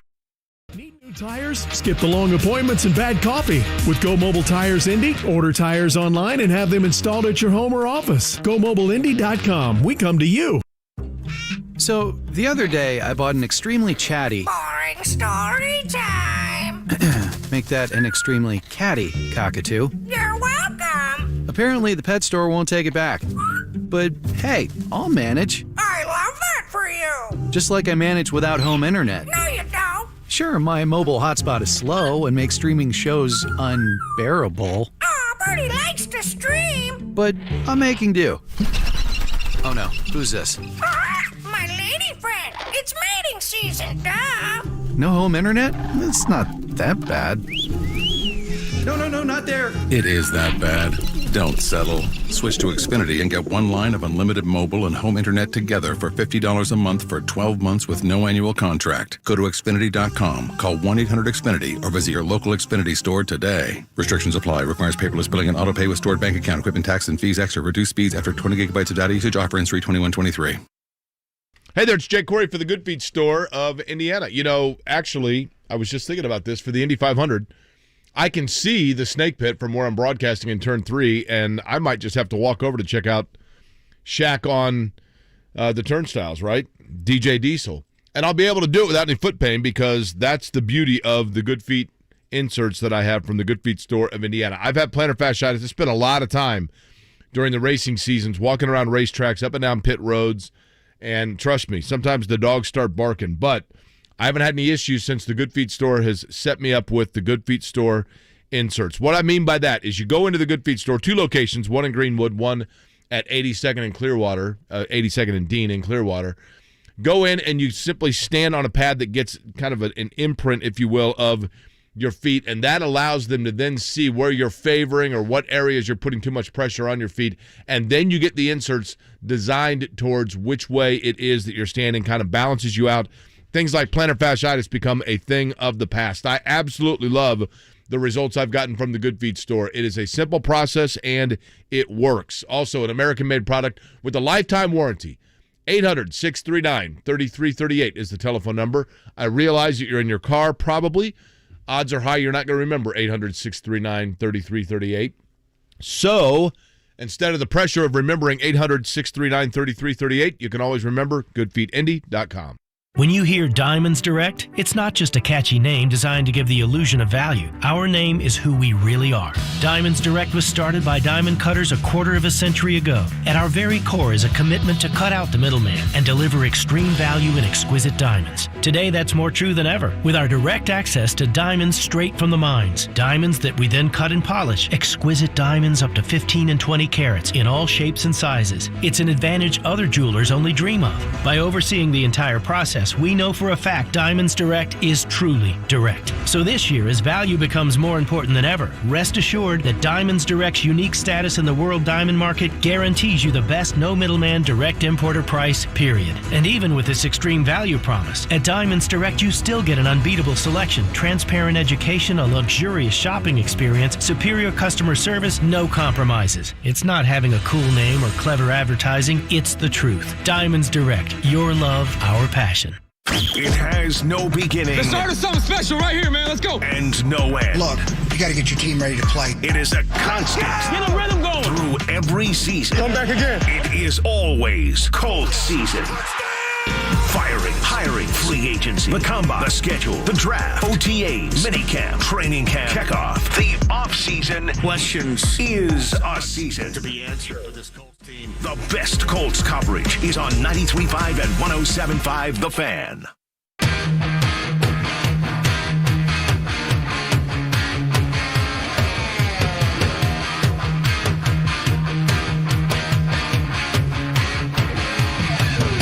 You're listening to Kevin and Query on 93.5 and 107.5 The Fan. Now, Marc does this from time to time, Kevin. See, guys or gals come into shadow that are in the rotation for, producer and fill-in roles and things like that. Parker from the Pride of Ball State, who has done some broadcasting and has... Mooresville native? That's right. Done a lot of stuff with Richmond High School and gone through the Ball State program. He's been in here for 20 minutes, and so Marc decided, since I brought in the PBR, that he'd just go ahead and hand things over to Parker, and now we don't know where Marc is. I've got a six-pack to go through. What are you talking about? Struggling. Again, I think that one in the freezer, Marc, should be pretty cold by now. You just pop that open. Good Lord. By the way, I want you guys to be honest with me. I will not be offended in any way, shape, or form. Am I an idiot? Now I'm going to give you the disclaimer as to why I would be an idiot. Parker, he's setting me up for this one. I just nod my head yes, right? For not realizing yesterday when I saw the Snake Pit, to your point, Kevin, the Snake Pit concert at the Indianapolis Motor Speedway, it is by design, to be a gateway, right? To get younger people that may not be interested in the race EDM itself. music, DJs Correct. that, you and I have not heard of. It's not necessarily my genre, but it is cool, man. From where I'm broadcasting in turn 3 of the race, I'm on the outside of the track. I mean, not, on the outside of the turn. But I look across. The track's down below me. And then straight across from me is where the snake pit is. And it's always fascinating to me over the course of the race to see the pyrotechnics and the light. All the light stuff taking place. It's unbelievable. And I'm like, there's a race going on. And yet there are 15, 20,000 people there that are enjoying a concert, which is super cool. And the idea, of course, is to get them introduced to the event itself. But when they announced the music lineup yesterday, and admittedly, I had a preconceived notion of, well, I'm not really into EDM music, so I the Carb Day concert, I always know the acts. I don't for the most part, for the Snake Pit. I had no idea that DJ Diesel was Shaquille O'Neal. Yeah, to answer your first question, I did get a few texts. Jake's an idiot, so Thank there you go. Honestly, the reason I clicked on the article, Jake, was it was a picture of Shaq. I'm like, wait, Indy 500 Shaq? He can't fit in the pace car. That was my first thought with it. But, as I said before the break, again, for those that missed it, Shaquille O'Neal is going to be a DJ in the Snake Pit coming up for the Indy 500 in May. If somehow Shaq's... if you talk about the most popular shows on television right now in a sports genre, inside the NBA has got to be near or atop the list. People watch Correct. that religiously. And if you get to late May, particularly in the playoffs, and all of a sudden, and they talk about a whole lot of stuff that's not just basketball. If you've got Charles or Ernie or Kenny, and they bring up to Shaq, hey, what are you doing this weekend? And he, I could see them having a segment of like Shaq's fake DJ and getting ready for the Indy 500 on Sunday. That is a gold mine for what the Indy 500 needs to strive for and continue to grow, continue to reach a younger audience, continue to reach a different sports demographic. Right. Sticking in the sports world, but reaching a side that they haven't. So kudos to Doug Bowles and whoever else was behind this. And Mark, that would be a dream if we could get Shaq on. Speaking of cracking beer on Carb Day, was Coors Banquet is what that is right. Delivered last year. That's right, yep. And we were, inside for the first hour and then outside for the last two? Is that what it was with the Mother Nature? I think that was right.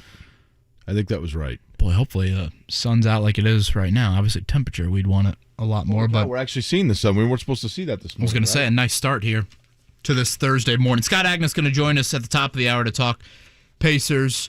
Am I reacting too much to this past week, Jake, and saying the Pacers need to keep in mind what they said in October and November of big picture, big picture, big picture? 5-game losing streak, now 9th in the East. Even with Haliburton, you were 7th in the East. It's not like you were guaranteed a playoff series. I really want to see some patience with how they react to the trade deadline. And obviously the Turner extension is going to dictate a lot of things if he signs it or not. But I just think you need another major piece. I don't believe that the Haliburton injury... I don't think that they see it as the necessity. I think they knew the way it was worded to me, this injury is a real bummer, but we'll be okay in the long run. So I think they knew it was going to be some bumps in the road. I don't think that they are, again, I think the Pacers' mantra has always been, you look at every trade, you listen to every offer, but I don't know that they are necessarily going to be, now, with Myles Turner, if it's very clear that he is not going to re-sign here, then yes, you start to look at it. Have to trade him. But I don't think that is their first priority. I don't think that's their first priority. Yeah, I think what you've seen here over the past week, again, is the value of Tyrese Haliburton to your team. I'd argue he is in the top 5 of most valuable players to his team in the NBA because now everybody's rising on the scouting report. Benedict Mathurin or Buddy Hield, they're drawing now the best perimeter defender. And I think you're seeing that with the struggles. Hield, particularly last night, really sloppy from a turnover standpoint. You almost feel like you got to force feed Turner a little bit more. I know he played really well on Monday. He struggled last night in the turnover department. I guess another question that the Pacers need to ask themselves, Jake, is what's the goal of the rebuild? Is the goal of the rebuild to try and be 4, 5, 6 in the East every year? Where you kind of were in that Oladipo era early on? Or is the goal to try and get to where you were Paul George, David West years? to where you were one of the best teams in the East. You were hosting deep into the month of May. You were taking Miami to the brink. That, to me, is where the goal should be. The goal should be to get back to the top of the East. I know it's difficult. I know in a market like this, it's difficult. But to me, I don't want to half-ass the rebuild. I want to try and kind of shoot for the moon and not say, let's win 46 I think the goal, and be competitive Kevin, in a 4-5 series. I think the goal, and I'm sorry to make a comparatively dated reference, but I think the goal is and always has been to simulate the Reggie Miller era, and I don't mean that based on the fact that they went to that was the only group to go to the finals, but the fact that this city fell in love with the Pacers from an NBA standpoint at that time because they got in the playoffs in a couple of straight years and got beat by the Knicks. And then they went out and they brought Antonio Davis back from Europe. Dale Davis had been drafted and emerged by the early, was coming into his own in the mid-90s. And they added auxiliary pieces. They went out and traded for Marc Jackson, which was huge, and upgraded off of Haywood Workman from 94. But you went from, all of a sudden then in 94, you kind of surprisingly make it to the Eastern Conference Finals. You come back in 95, you knock off the Knicks, you get back into the Eastern Conference Finals. Reggie Miller gets hurt. Then you come back and you add Chris Mullin and Sam Perkins as veterans, and you are probably the best team in basketball the Bulls in 98 were obviously the best team, but Indiana was the only team to really rival them, and you saw that in the document, the 30 for 30 about, Jordan, or not 30 for 30, but you know what I'm saying. So, but people fell in love with those teams, Kevin, because it was literally like a 7-year stretch of just little moves based on what you knew was the core. And I think with Tyrese Haliburton, after you've seen what happened with Paul George, after you've seen what happened with Victor Oladipo, I think the blueprint is we now have the guy that we hope is the centerpiece that's going to be, and let's hope that we keep him here for another contract so he's here a while. And we have the pieces now that we can auxiliary put around it to let fans of the Indiana Pacers know that their core is one that they better familiarize themselves with because they're going to be here for a while. I'm not saying that that's what they're going to be able to do, but I think that's the blueprint of what they would like to do. Hey, fans, get to know Jalen Smith and Andrew Nembhard and Tyrese Haliburton and Chris Duarte. Duarte maybe is a piece that you flip, but Isaiah Jackson, obviously Benedict Mathurin. This is the young core. This is this new version of Reggie Miller with a young Jalen Rose added to it, and the Davis brothers. What they need is one junkyard dog. They need one guy like a Dale Davis that's an enforcer type. I know that the NBA has changed away from that a little bit, but they got nobody that's like a meat and muscle guy, right? No, not at all. So I think that's the blueprint, though. Unless really Goga's fighting that assistant coach like he did last year. That was impressive, right? Yeah. But I think that is the blueprint of getting a core that people can rally around and feel like they know, and that they're not changing it all the time, but that they are simply adding it little by little. I think they thought they had that with Paul George and George Hill and David West in that group, and then Paul George left and the house of cards fell. And then they thought they had it with Oladipo, and then Oladipo got hurt, and he didn't come back for the playoffs, and the house of cards fell again. The Paul George team, though, one of the best in the East, unquestionably. No question. The Oladipo teams, I don't think you ever looked at it like that. So, again, I think if you're Kevin Pritchard, you got to sit down and say, all right, what are you? Or what do we want to try and be? The middle-of-the-pack Eastern Conference playoff team that probably is a little bit of a safer route, and if you just kind of re-signed the guys you have right now, maybe get an additional piece, you could probably get there. Or do you want to try and strive for more? I think that's the route. Again, it's the route that is more difficult, but that's where I'd like to see them go. Just a reminder, 3 first-round picks for the Pacers coming up in this draft. I'd be stunned if they made selections at all 3 of them. I mean, you've drafted... Right. Hell, you drafted 3 rookies last year, and 2 of them are playing prominent roles.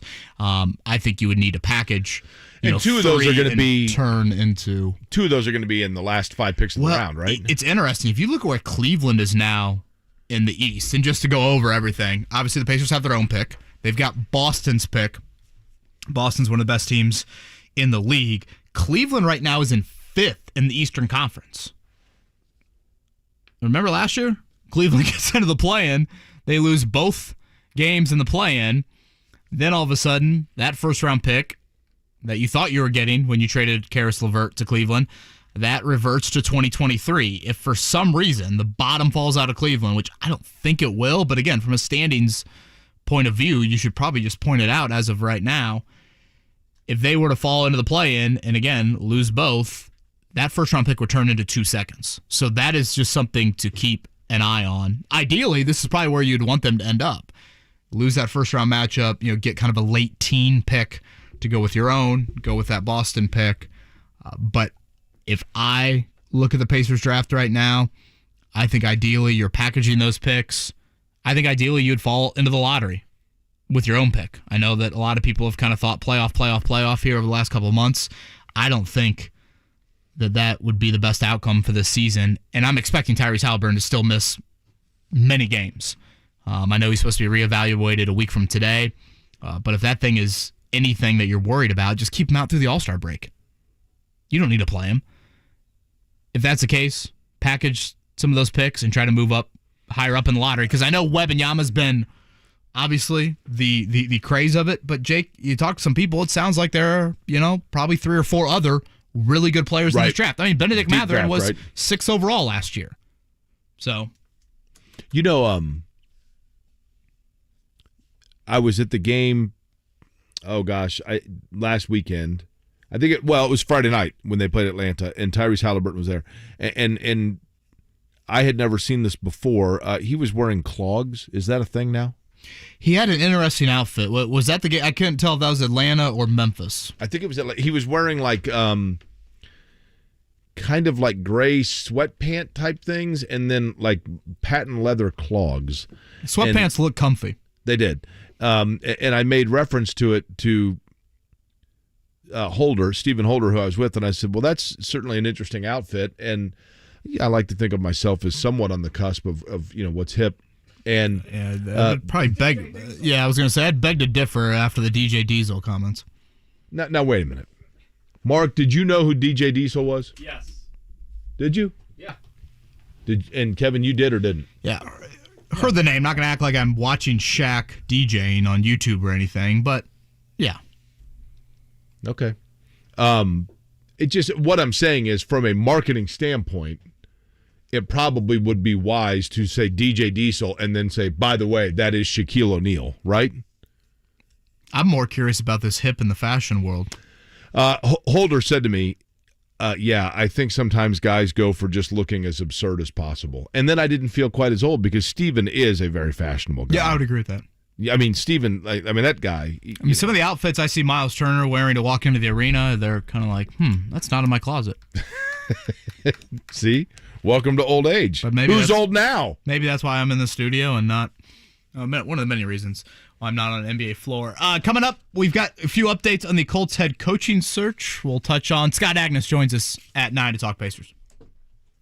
Texting enrolls you in reoccurring automated text messages. Consent not required to purchase. Message and data rates may apply. Hey, Dan, how you doing? Haven't seen you around the gym for a while. Yeah, I've really fallen off. Since I turned 40, I just don't get the results I used to get. Could be lower testosterone. Lower T? Yeah, I went through it a while back. Once you hit 40, your body has less free testosterone. I got Nugenix Total T, and it's made a huge difference for me. I've seen that ad on TV. Is it for real? Oh, yeah. The patented key ingredient is something called Testofen, which helps boost free and total testosterone levels to help you trim up and stay lean. And it's made a difference for you? Man, I feel like I'm in my 20s again, at work, in the gym, and in the bedroom. Are they still giving out complimentary bottles for people to try it for themselves? Yeah, you just need to send them a text. Text Sizzle to 42424 right now for your complimentary bottle of Nugenix Total T, the #1 selling testosterone booster at GNC. Plus, text now and we'll include a bottle of Nugenix Thermo, our most powerful fat incinerator ever, to help you get back into shape fast. Absolutely free. Text SIZZLE to 42424. That's Sizzle to 42424. Sweetheart, sugar, cutie pie. Love is sweet. Your Valentine's Day gift should be too. Visit Shane Company for unique fine jewelry. It's a great way to show your special someone how well you know them and that you love everything about them. With our amazing selection of colorful gemstones, why not select a style with their favorite color? We have natural sapphires in every color of the rainbow, rubies as red as a rose, topaz as blue as the sky. Or tell your love story with a charm necklace. Choose from dozens of symbolic charms. Get a zodiac charm because your stars are aligned, or a compass charm because you're on a journey together.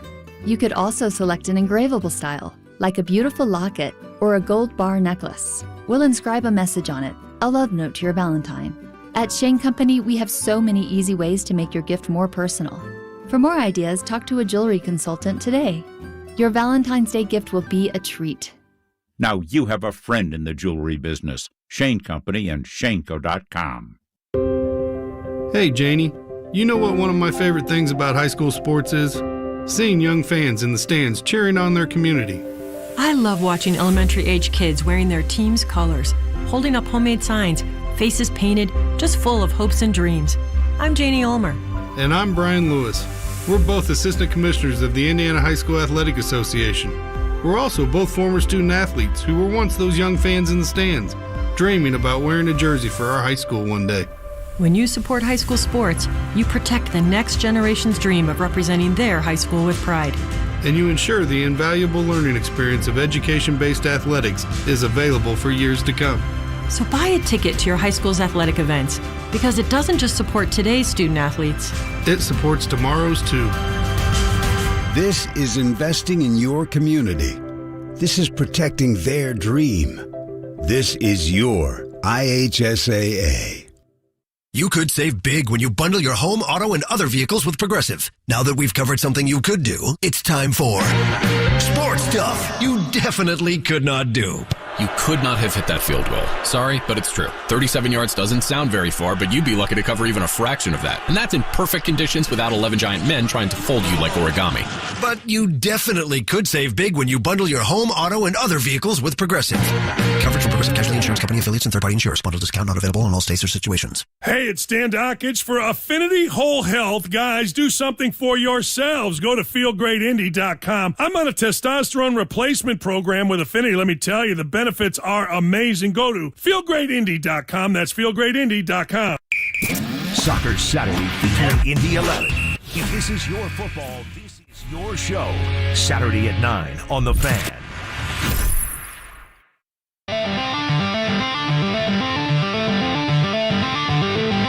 It's Kevin and Query on 93.5 and 107.5. The Fan. Jake, as we said earlier in the show, a quiet week on the Colts head coach interview front, and really I think we kind of warned you of that on Monday. It's just how there's a little bit of a lull here in the divisional round of the playoffs coming up this weekend. But as soon as these games end, things will pick back up for the Colts. Ian Rappaport reporting that Wink Martindale and Mike Kafka, so those would be both of the Giants coordinators who we talked with Patricia Traina, who covers the Giants, yesterday about them. They will both interview on Sunday. Again, the Colts will be watching Saturday night as the Giants take on the Eagles. And then no matter what happens in that 49ers-Cowboys game on Sunday, one of the defensive coordinators in that game will no longer be coaching because obviously one of those teams are going to lose, and the Colts have interest in both of them, and DeMeco Ryans of the 49ers and Dan Quinn of the Cowboys. So right there, the two Giants coordinators on Sunday, potentially Ryans or Quinn, you would think maybe Monday, Tuesday, something like that. So we could get back into these are the new names on the list. When will they interview front? I do think it's worth pointing out this, Jake. DeMeco Ryans is going to interview with Denver today and Houston tomorrow. Obviously, he played for the Texans, has a direct connection there with that organization. I'm sure that plays into some of it. If I'm not mistaken, I think Dan Quinn is going to interview with the Broncos tomorrow.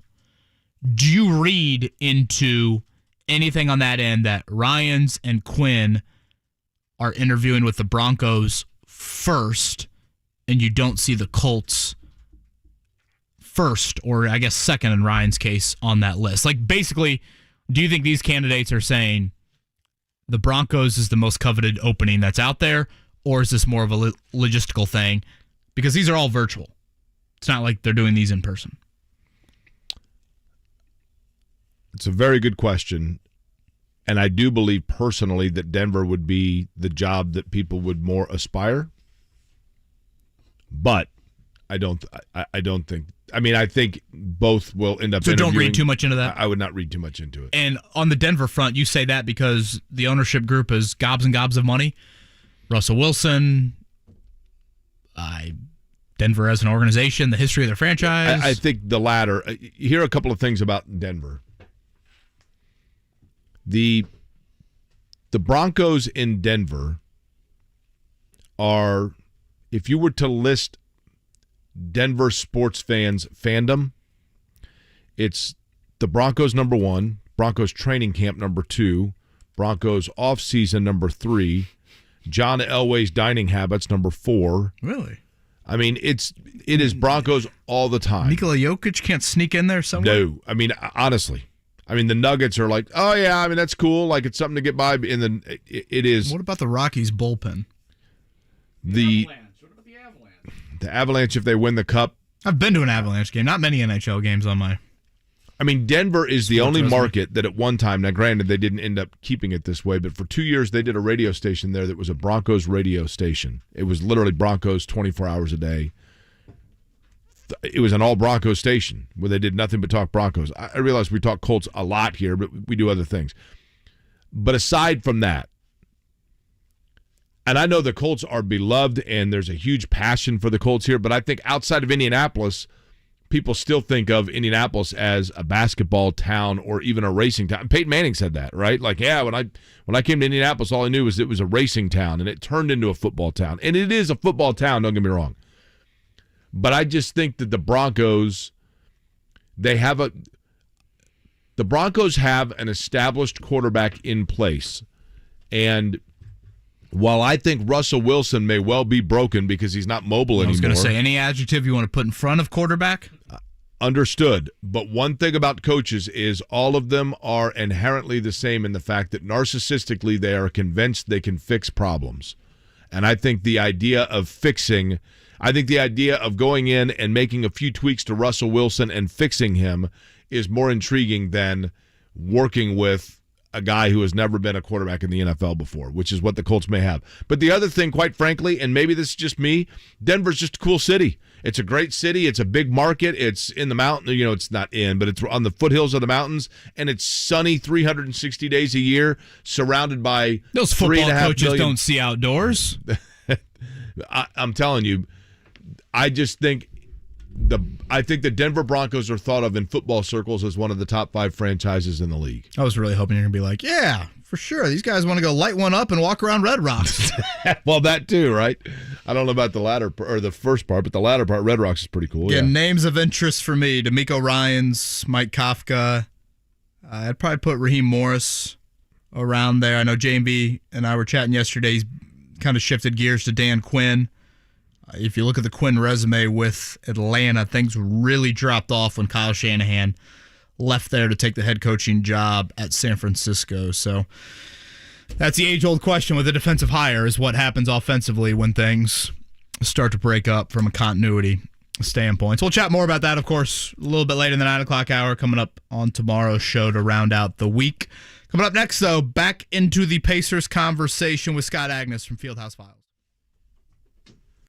The Ride with JMV. It seems like, man, all these young dudes, we got to wait around and, hey, we got to go ahead and get some draft capital. I've been all too familiar over these recent years of losing, of sucking, of having to be negative day after day. I can't lie to you. Coming on here and throwing a lot of love at the blue and gold makes this guy sitting here 3 until 6 feel really good. The Ride with JMV. Weekdays 3 till 6. On 93.5 and 107.5. The Fan. What's it like having next-gen supersonic Wi-Fi from Xfinity? Well, it's ready for major gig speeds. So it's fast, like riding a cheetah fast. And with 3 times the bandwidth, the gaming never has to end. Plus, Xfinity supersonic Wi-Fi has the power you need to connect hundreds of devices at the same time. Unbeatable internet from Xfinity. Made to do anything so you can do anything. Learn more about our next generation Wi-Fi technology from Xfinity to do more of what you love online. Or, now through January 21st, new customers can get started with 75 megabit internet for only $20 a month for 12 months. Plus, there's no annual contract required, so it's risk-free. Go to Xfinity.com, call 1-800-XFINITY, or visit a store today. Requires paperless billing and auto pay with stored bank account. Restrictions apply. Equipment, taxes, and fees extra. After promo, regular internet rates apply. Actual speeds vary.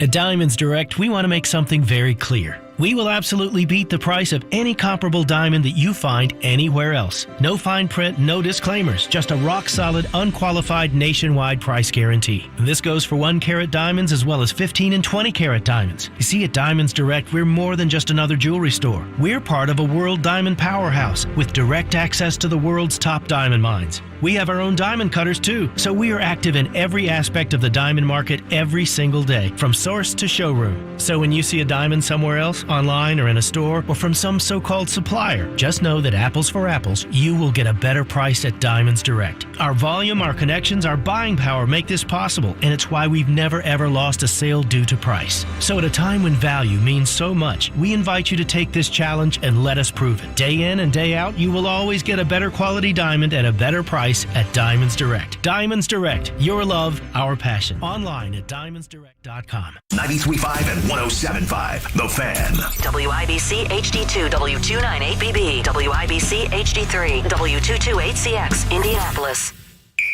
The Pacers head to Denver to take on the Nuggets. Tomorrow night at 8:30 on 93.5 and 107.5, The Fan.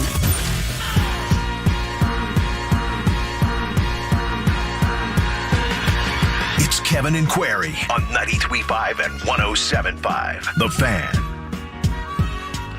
It is 9 o'clock in Indianapolis. It is technically 9 o'clock everywhere in the Eastern time zone.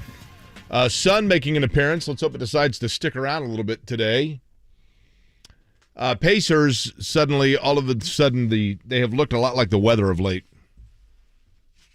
Losers of 5 straight. I think you kind of expected with Haliburton out that there were going to be some bumps in the road, but the last couple in particular, really bad fourth quarter in Milwaukee, and then last night just never really in it in Oklahoma City. Joining us now on the Payless Liquors hotline to discuss that, Fieldhouse Files, as well as, I believe, writing a little bit for us as well. Scott Agness joins us to talk about the Pacers. Scott, in Denver tomorrow night for the Blue and Gold. Kevin and I were talking about this. I want your thought on it. I personally feel, well, I'll just put it this way without saying which way either one of us go to bias it. Do you believe that Indiana is looking to make significant changes to this roster? I will say no, nothing. They're not seeking it out, nothing significant. But if a good offer comes their way, I think that has to give them they have to give that significant thought. But I'm not expecting, let's say, huge chip turnover here at the deadline. And again, 3 weeks from today, the NBA trade deadline. Should I read anything to Tyrese Haliburton not being in the building last night, Scott? I don't think so. I'm not certain exactly what that was, but a good assumption there is that after going to Milwaukee with the team, which is home for him, by the way, right, is that he returned to Indianapolis and continued rehab there. I expect to see him in Denver, but we'll see with that. But no, more than anything, it's usually either returned home or back in the locker room getting rehab or treatment or something like that. And we have not heard any sort of update. We're a week out from his injury. Again, the reevaluation date is a week from today. We have not heard anything in the last week, right, on any sort of timetable. Right, nothing new. And in that 2 weeks is not a return, to emphasize the fans. That was to be reevaluated, to have a fresh assessment. Basically, don't ask us about it for a couple of weeks, and we'll see. But that elbow, more than anything, more than once I looked into that even more, that scared me even a little bit more than that knee injury, which he similarly had before a couple of years ago. Not shooting elbow, though, right? Correct. Non-shooting elbow, left one. But I had read where that had kept guys out 15 to 18 games on average. So I'm curious to see if that will be something similar. And again, everybody's body's different, how they react. Some guys are much better playing through pain and everything, but you hear about the elbow, you're like, oh, it's a bruised elbow. No, it's a little bit more than that. So, Scott, in your opinion, if you take into consideration injuries, so that's a big disclaimer, who has been the Pacers' most consistent performer this season? I think let's throw out Haliburton just because that's the cheat code right there. It's tough because I want to tweak the circumstances a little bit, right? Like I might have said Buddy Hield until Haliburton's not in the equation because he's looked like a very different player these last 5 games. Turner, to his credit, has been really consistent. He's just had a couple of dud games. Right. But after that, I honestly might go with Myles, just with like 2 exclusions this season. And Scott Agness with us here from Fieldhouse Files. Sorry, Jake, did you have something? No, what about you, Jake? What stood out to you? It's funny because I was thinking about that, and part of me wants to say Mathurin, but he also has had some games where a little lull in December. Yeah, you wondered if he'd hit the rookie wall, right? And then he's kind of bounced back from that. Some guys, Jalen Smith has probably been as consistent as anybody, but it's because he's just kind of been consistently there and like hasn't jumped out at you. I don't want to say that Jalen Smith has underperformed, Scott, but I kind of expected a little bit more from him. Is that fair? Yeah, I did. I think that's totally fair, and I think Carlisle did as well, and that's why last night he gave him his first did not play coach's decision. A guy that re-signed this offseason, a guy that was crowned the starting power forward to begin the year, has started in 65% of games. A little bit bizarre to go so far into one spectrum, from starting to the bench to not even playing in a game where Goga gets like 6 minutes. So basically, to me, I viewed that as a lesson learned. I think Rick still believes in him and is going to give him more of a shot, but perhaps he thought he needed some kind of wake-up call, some kind of jolt, because he hasn't been playing at that level that we had expected or had become accustomed to really over the last month. And his minutes have shown, too. He's dropped from 23 minutes a game to like 13, 14 here. And I think that's tough, especially for any big man to get their rhythm out there. Yeah, Terry Taylor was in there before Jalen Smith, of course, last night. Again, Scott Agness with us from Fieldhouse Files. On the Payless Liquors hotline, Pacers have lost 5 straight for the first time all season at Denver, at Phoenix coming up Friday and Saturday. Of course, the Phoenix matchup with DeAndre Ayton, probably one that Myles Turner will be looking forward to. Scott, when I was watching the game last night, I think 2 prevailing thoughts I had, and they do go hand in hand. One is Tyrese Haliburton has got to be one of the most valuable players in the NBA to his own team. Like, it's unbelievable how valuable he is to the Pacers. And off of that, I think the Pacers need one more major piece if we're looking big picture. You saw Milwaukee on Monday night, down Giannis, or I guess Monday afternoon, down Giannis, down Middleton, and they still put up 130. Drew Holiday is a huge part of that. They have that another piece that can be a catalyst, and obviously they've got a whole lot around him from a shooting standpoint. I know that's kind of a lofty goal to be at a Milwaukee level, but if you're going to rebuild. And I kind of look at it as it's still a team that should be striving to get one more piece to go along with viewing Haliburton and Mathurin as 2 definite guys moving forward. No, I would completely agree with you there. And I don't know if he'll get it, but I think Drew Holiday should be getting serious consideration for All-Stars. But yeah, if you're the guy in the video room cutting up highlights and drawing up a case for Haliburton to be an All-Star, all you're doing, right, is sending the other coaches in the league the video from the last 5 games and the stats. And they're like, look, without him, with him. Like, this is what it looks like. And so much of it, I wonder, too, just because we've talked this season with Rick about, how little play calls he's doing and how Tyrese is not only being the quote-unquote connector out there, but he's also running the show. He's calling the plays. He's getting them into the offense. He's setting guys up. He's passing it ahead. That there's even more now of a drop-off when he's not out there because of how much of an influence and power and how much he helps everybody else on the floor. I think you're really seeing that here. Scott, the one interesting thing to me about this team, Scott Agness is our guest on the Payless Liquors Hotline. The player that it feels to me like this team is missing is, interestingly enough, one that seems like there's a surplus of to a lot of teams in the league. And that is just a length wing guy. You know, a 6'7", 6'8" guy with a wingspan that can guard on the wings, maybe get you 10 or 12 points, but is primarily there as a wing defender. OG Anunoby. It feels like Oklahoma City has 37 of these guys. Minnesota has like 10 of them.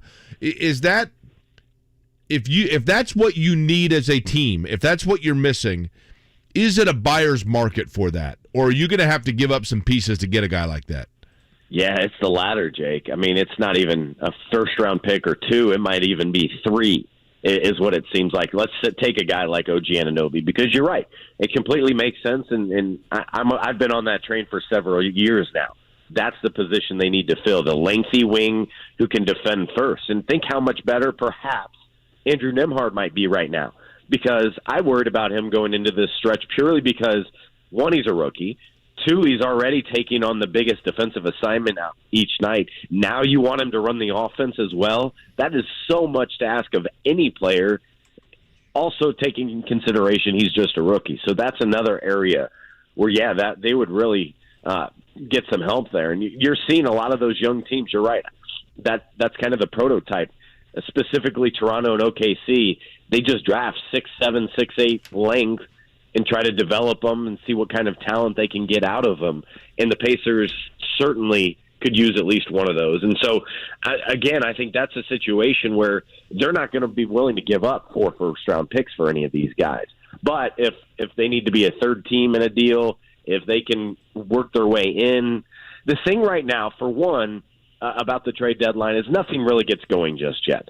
So anything you hear right now generally is not going to develop. It's more speculation since, as KB said, we're 3 weeks out. What you'll really see is that final week, 3 days beforehand, things pick up. People then to really understand what the cost is and not just throwing out outlandish offers or demands, I guess, if you will.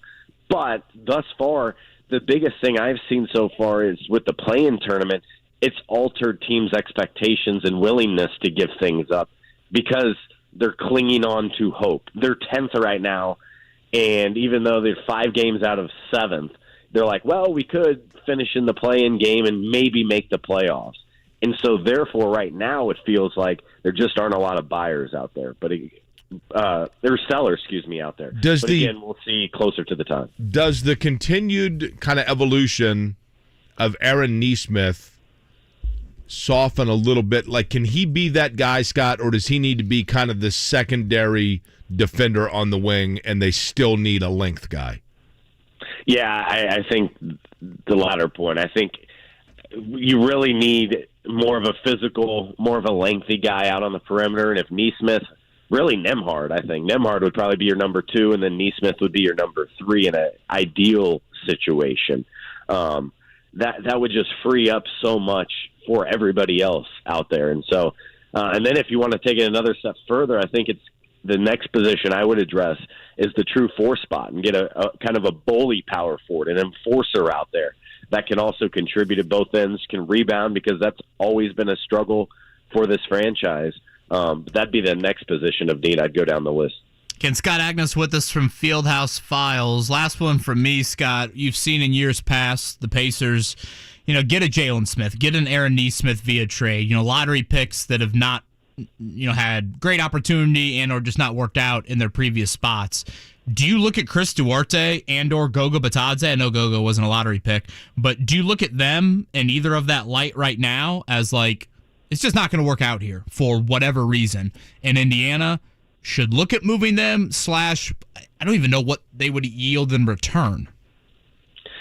Yeah, with Goga, I mean, I'm sure another team could have him for a second-round pick. I think the writing has kind of been on the wall there in terms of he doesn't exactly fit here from what I've seen. Now, Duarte, not at all the case. They're very much believers in him. I think there could be a willingness to part with him for the right price, just because you'd have to consider everything right now if you're the Pacers, and you're trying to build assets. And, what if Duarte could step in on a playoff team right now and have that confidence with them? To me, nobody's untouchable. That's how I look at it. But I think there has to be a willingness to move on for Duarte. However, you look at what he's done over the last month, really since injury, and I got to believe that really took a dent on his value right now. So I'm not even sure you'd want to consider that right now. If anything, is now the time when you consider moving a guy like Buddy Hield, only because you see how he has been relying on Haliburton and maybe how those two have to go hand in hand.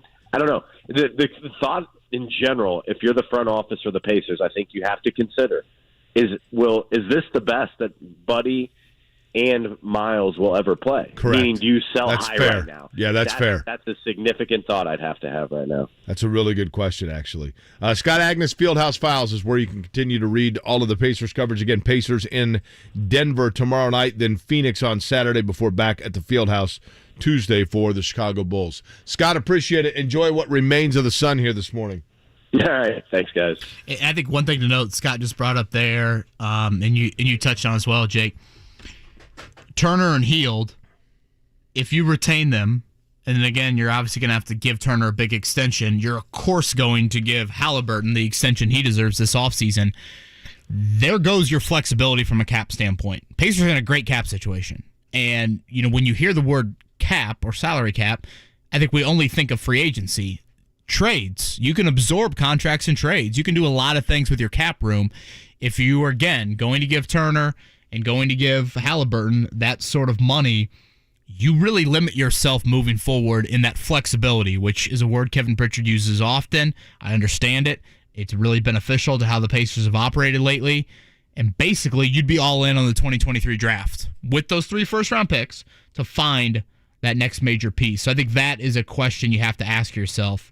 If you're going to pay Turner a whole lot, and obviously you're going to re-sign Haliburton, it really limits your cap space moving forward. By the way, wanted to also point this out in case you are in your car and you are headed south. This, according to Fox 59, just came out.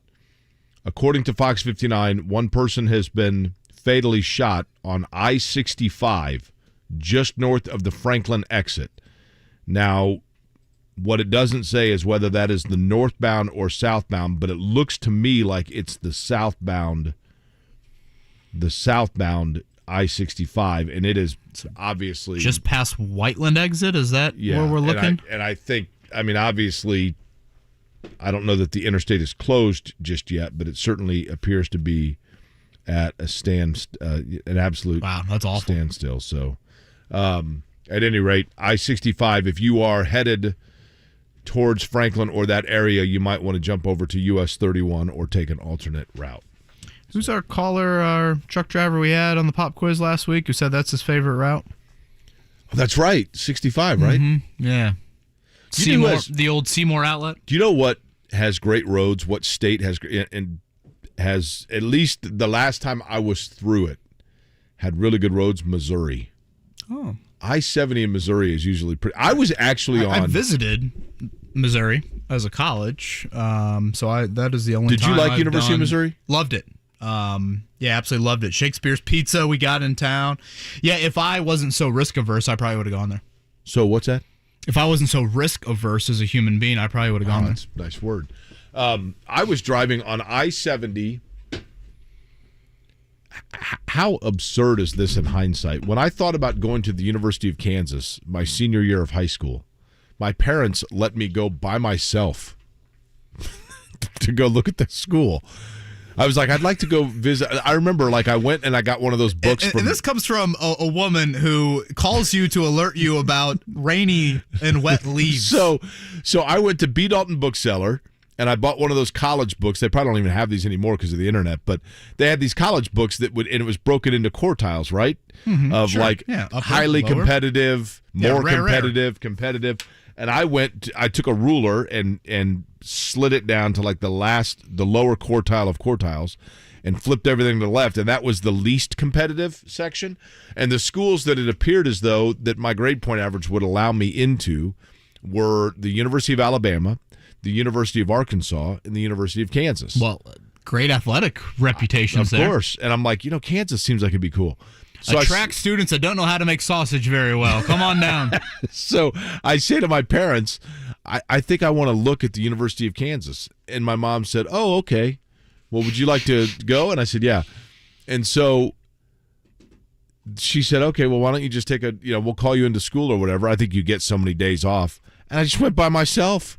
And the best part, we had a family friend who their daughter was a track runner at Kansas, and their youngest child, who was like 10, wanted to go visit her sister. So they just said, well, you can just take Ann with you. So the two of us road tripped. I was with us. She actually was probably like a sixth grader. But at any rate, I was on I-70. I don't think that makes it any more better.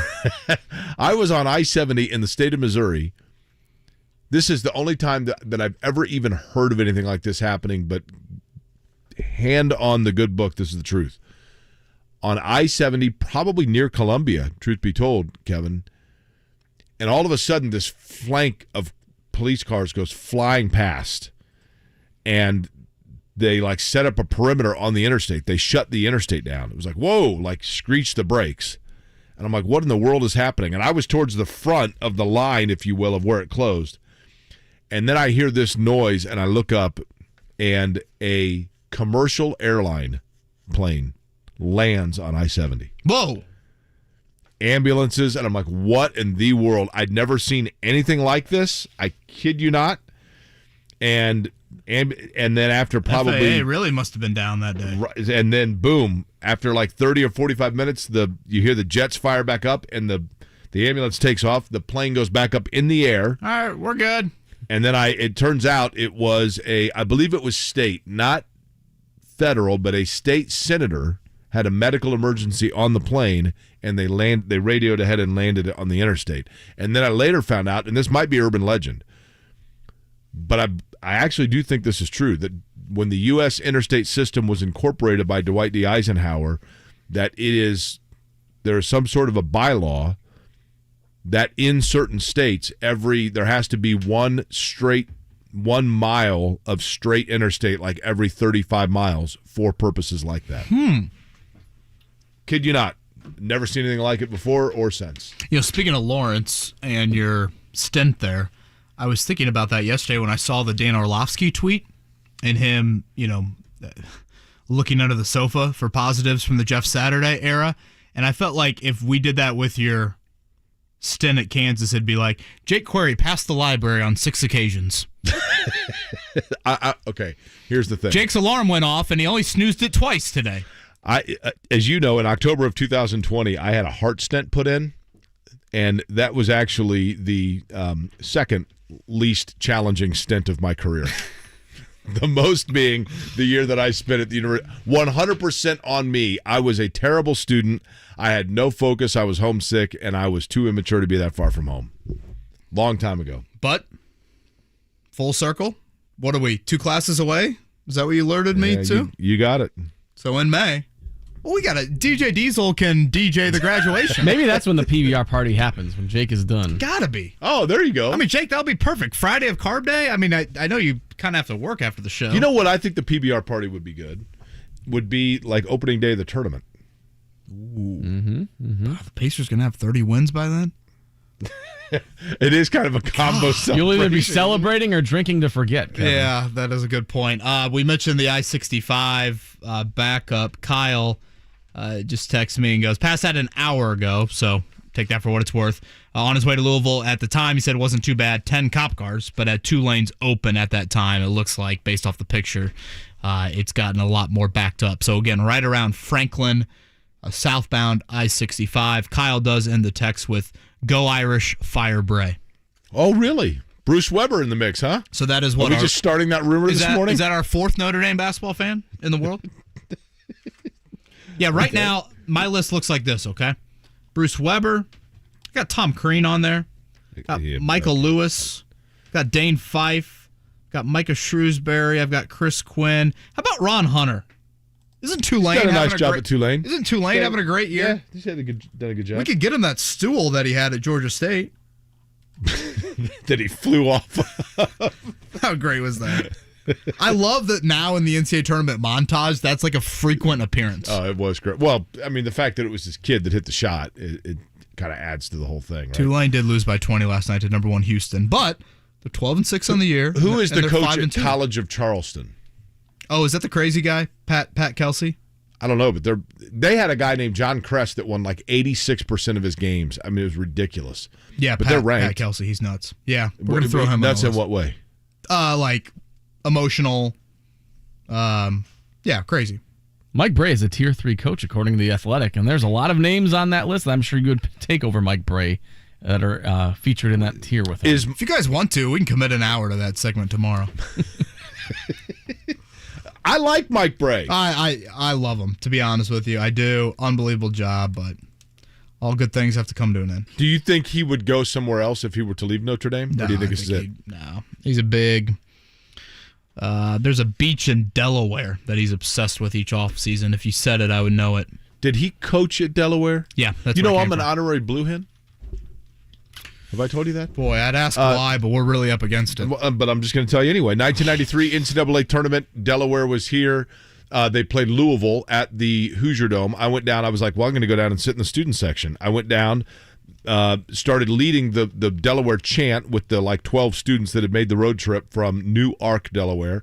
Those were the two guys that I then said, well, where are you guys staying? And they said, well, we just road tripped in. We have no idea. And I said, well, you stay at my parents' house.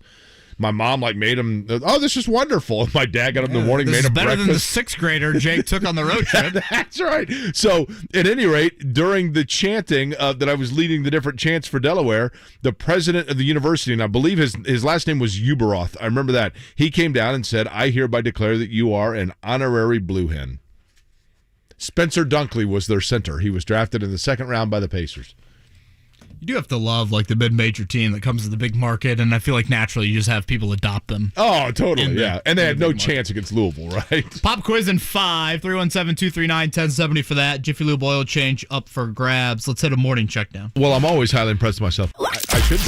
The Morning Checkdown, brought to you by Ball State Basketball. Get your tickets at ballstatesports.com on 93.5 and 107.5 The Fan. Scotty, what league is Delaware in?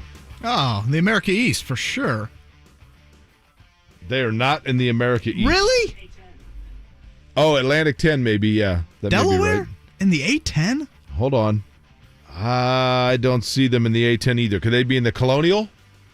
I thought for sure they were in the America East when Bray. Don't think I'm not feverishly looking for a Delaware score to pass along for the Checkdown. Colonial Athletic Association. Colonial. Were they ever in the America East? I don't see. Oh, there they are, the Delaware Blue Hens. They're 2-4, off to a rough start this year. Well, their coach is a former Bray point guard, Martin Inglesby. 10-9 overall. Unfortunately, losers 59-58. They are taking on William and Mary tonight at 7:00. This has been your Delaware Blue Hen basketball update. Mary's going to be there. William doubtful. Looks like they left the America East right after Bray left. Well, hell of a run there for Mike Bray. They're hanging out at that beach with Mike As an Bray. honorary Blue Hen, I missed the memo. Congratulations, by the way, to Terry Morin, who is now the winningest basketball coach in Indiana women's basketball history. Win number 189 last night came for the 6th-ranked Hoosiers as they defeated number 21 Illinois 83-72. Indiana now 17-1 overall. You know, obviously, you were expecting a Greg Rakestraw text. They were in the America East, he says, when Mike Bray was there. Thank you, Rake, for that. Rake joined us tomorrow, right? He didn't text me that. Yeah. Well, he knew you were busy over there. Tonight on the college basketball front, things begin here locally. Purdue, 7:00 tip at Minnesota. Is that going to be a quiet barn? Insert your joke here, probably, Jake, but 6:00 local time? That is an odd start time for a local start. It's ESPN2, so that probably has played into some of it. Minnesota's just been terrible on the season. Purdue beat them pretty soundly in Mackey back in December. Zach Edey had a huge game. And then at 8:30 night, really important one, for Indiana. At Illinois, obviously, we saw what the Hoosiers did against Wisconsin on Saturday. Much needed. Now the question becomes, can you take it on the road? And, Jake, really, you look at these two teams, I would say both of them. Illinois played better as of late, but both would qualify as disappointing this season. Totally agree. I can't remember what game it was we talked about where I think it was in the NFL. Either this season or last, there was a Colts game. I remember saying that I thought it was a fork in the road game for one of the two teams. And if somebody were to lose, it might send them in a direction they don't want to go towards. And that could be what happens with Indiana and Illinois. We shall see. Also, last night in college basketball, Bradley 78-67 over Indiana State. Sycamore's now 13-7, 6-3 in the MoVal. Let me double check those lines. Last I saw for Indiana was 6.5 this morning. I thought that was a little large. That does, I would think 4 maybe. Purdue's gone down. It was 14.5. Nothing like Max was up at 3 a.m. I'm like, let me check the spreads.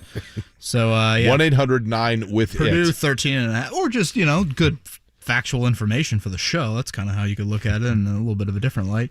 8:30. What's that? FS1, Big Ten Network tonight for Indiana?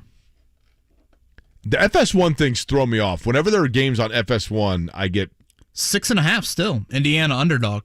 144.5, the over-under in that one. So they're expecting a high-scoring game from the other Assembly Hall. We haven't really done it this show. So just quickly, NFL schedule for this weekend. Again, the Saturday games, both the 1 seeds. That will be the Chiefs and the Jags at 4:30, the Eagles and the Giants at 8:15. And then on Sunday, Bills and Bengals at 3, 49ers and Cowboys. FS1 for Indiana tonight, by the way. ESPN 2 for Purdue, FS1 for Indiana, Illinois. And radio-wise, our sister station, WIBC, will begin coverage from Champaign at 7:30. All right, pop quiz is next, 317-239-1070. A girl in Kenya dreams of becoming a doctor. An elder in Guatemala dreams of becoming part of a community. Reach out and change their world, and it will change your own. Unbound.org. Payless Liquor saves you every day, so grab your Valentine gifts now. The Kuiper 4-shot variety packs are only 99 cents. Fireball Hearts $8.99. And Svedka 80 proof in the 750 milliliter bottle is only $7.89, and that includes all flavors. Plus, all 26 family-owned Payless stores have Oliver Soft Red, White, and Rosé for only $7.99. And Miller High Life 12 packs for $8.99. Open 7 days a week and online at PaylessLiquors.com. Don't pay more, get more, and pay less at Payless Liquors. Making Moves is brought to you by LinkedIn Jobs. After redshirting his first year at Ohio State, Joe Burrow spent the next 2 years as J.T. Barrett's backup. With Dwayne Haskins on the roster, Burrow didn't see much playing time and decided to transfer. LSU head coach Ed Orgeron zeroed in on Burrow and landed him. In his second season at LSU, Burrow led the Tigers to a 15-0 record, a national championship, and arguably the best season ever by a college quarterback. Build your winning team today. Go to linkedin.com/sports. Teams that win college bowls have great recruits, and great recruiting starts with great conversations. That's why when you post a job for free, LinkedIn Jobs taps into a network of over 875 million professionals to find the right people for your role. LinkedIn Jobs helps you narrow down to only the most qualified candidates, which means you can start hiring the right people faster. Go to linkedin.com/sports to post your job for free. That's linkedin.com/sports. Terms and conditions apply. Hopefully, you'll never have a house or business fire. But if you do, hopefully, you'll never forget this name, Michaelis. They can be there before that lump in your throat goes away. In fact, they're the reason it goes away. Over 35 years of helping people recover from faulty wiring, lightning strikes, or that unattended pot of pasta on the stove. Michaelis crews often roll in before the fire hoses are rolled up. Their proven process of water extraction, smoke removal, and content storage will calm your nerves. Then their talented craftsmen will rebuild your home and restore your spirits. That starts by being your advocate with the insurance company. You'll find Michaelis doesn't just feel for you, they work for you. Water, storms, fire, and foundations. Life happens. Michaelis happens to help you through it. Call 844-FIX-INDY. Make it Michaelis. Dan Dockage for Affinity Whole Health. Affinity is the leader in testosterone and hormone replacement therapy, and I got to tell you, I see why. Since I started a testosterone replacement program with Affinity, my energy, mental focus, drive, everything is up, and the physical benefits are amazing. Check them out at feelgreatindy.com. Guys, you can improve the way you look, the way you feel. You can build muscle and lose fat. Affinity will give you the roadmap. Go to feelgreatindy.com. That's feelgreatindy.com. The Ride with JMV. Matt Painter joins us. How does it feel to be over that 400 mark? You just move to the next game. It's really not that big a deal. Obviously, we've had some really good players at Purdue and some really good coaches. The thing that I like is I think we're continuing to get better. Our program's getting better. Product's getting better. We're doing a better job of evaluating and bringing guys in here that fit. It makes it enjoyable. It makes it fun. This is a fun group of coaches. The Ride with JMV. Weekdays 3 to 6. On 93.5 and 107.5. The Fan. Have you studied? Can you handle the pressure? Sharpen your pencils. It's time for the Pop Quiz with Kevin and Query. Brought to you by Jiffy Lube, Indiana's favorite oil change since 1985. By the way, 55 years ago today, Ray Haroon passed away. Just thought I'd throw that along. I just saw that. Have you taken a look yet? How are we looking for the pod? For the Pop Quiz? No, I said pod. Podcast?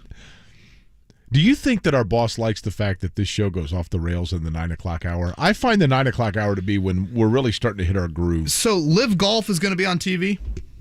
It was a matter of time, wasn't it? Who's airing it? So this is the same network that we're going to get that IndyCar series on, right? The behind the scenes, the CW network? No. The animated frog that was back in the 90s. I've heard it's quite the interesting frog TV channel. Is that what it is? Yeah, it's kind of an odd. It's right up there with True TV and TV channels you don't actively seek out. The junk drawer of television networks? That's probably a good way to describe it. Used to be the WB or something like that. And that's WB. What the IndyCar's version of the Netflix series is going to be on. Correct. Well, that Buffy the Vampire Slayer wasn't that on CW? That seems like that would be a good call. One Tree Hill. Wasn't that another one? Can't say I've watched the CW network ever. What was that fellow's name? Is it Hank Hill? Wasn't that from King of the Hill? King of the Hill. That's Bobby. It. That's right. Propane and propane accessories. Now, is that kind of a spinoff of Beavis and Butthead? The same guy made it, Mike Judge. Yeah, well, I told you he was in there. Yeah, Hank Hill. When I interned at MTV, Mike Judge had an office that was on the floor that I worked on. And that was right at the peak of Beavis and Butthead. And like the 3 times that he was ever in the office, literally everyone walked in and was like, "Can you just do the laugh?" Woody? Yeah. Be walking past nothing screams more intern sense of humor than that right there. I mean, I'm sure he loved us, right? All right, number 1 through 8, Jake, for the pop quiz. I'm scrolling through the questions now. No chance anyone goes 5 for 5. Oh, totally disagree. These are very manageable. Especially the softballs that Jake's going to be very manageable.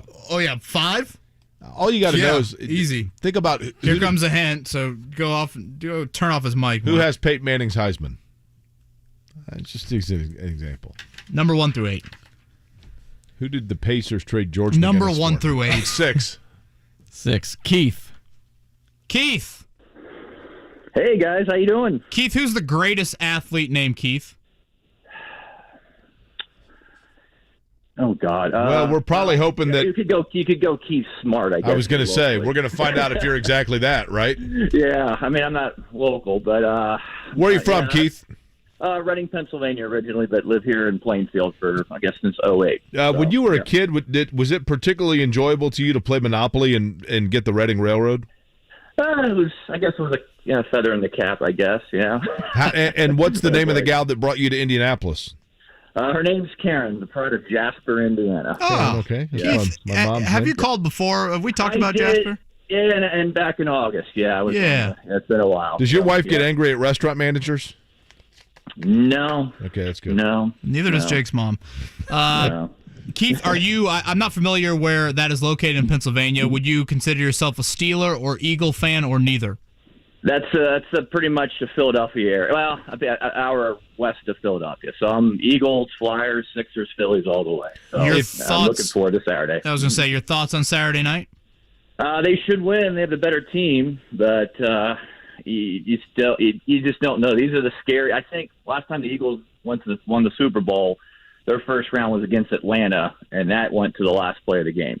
And then after that, they kind of rolled from there. So this is going to be probably it's going to be a tough one. I don't know what the spread is, like 7 or 9. I think it's going to be under that. Keith, have you been to Hoagies and Hops, the sandwich joint? I love that place. Yeah, no, I have not. No, man. We got like Wawa's out there. Well, but Hoagies and Hops here in town on Boulevard, it's just south of Butler.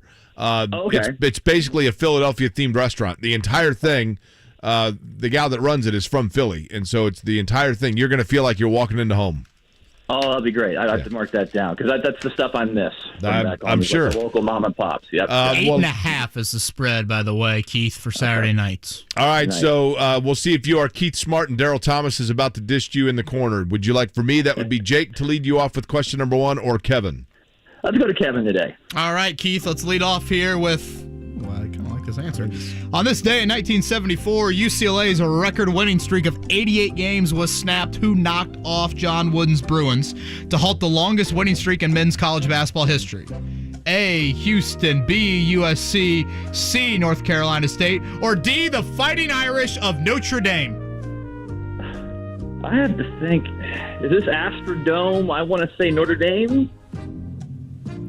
Or Houston. Well, either Notre Dame or Houston. I want to say Houston. I'm going to go with Houston. I think the game was in the Astrodome. Go off of what? I mean, Keith, my Kevin's voice excitement. almost cracked there. Okay, we'll go with Notre Dame. Hey, Keith, so you know, in 1969, Houston defeated UCLA to begin the college basketball season, Elvin Hayes versus Kareem Abdul-Jabbar. Then they rematched in the 69 Final Four, where I believe UCLA beat them 101-69. So, so that was before all of that happened. All right, question number 2. Today is the 21st anniversary of the Tuck Rule game. In the Tuck Rule game, Tom Brady, of course, it was ruled an incomplete pass upon further review after a sack fumble. Patriots went on to win in overtime. They were the darlings at that time before everybody got tired of them. Whose hit on Brady in the snow forced the fumble that was later overturned? Was it Charles Woodson? Charles Woodson. Okay. All right, number 3, Keith. Another day, another Nikola Jokic triple-double, and the Pacers will see him tomorrow night. In the midst of his 31, 11, and 13 performance last night, Jokic became the Nuggets franchise leader in career assists. Whose record did he break? Andre Miller, Fat Lever, Alex English, or former Pacer great Ty Lawson? I'm going old school. I'm thinking Fat Lever. I'm going to stick with Fat Lever. Okay. Question 4. Jalen Brunson scored 32 points in the Knicks' loss to the Wizards last night.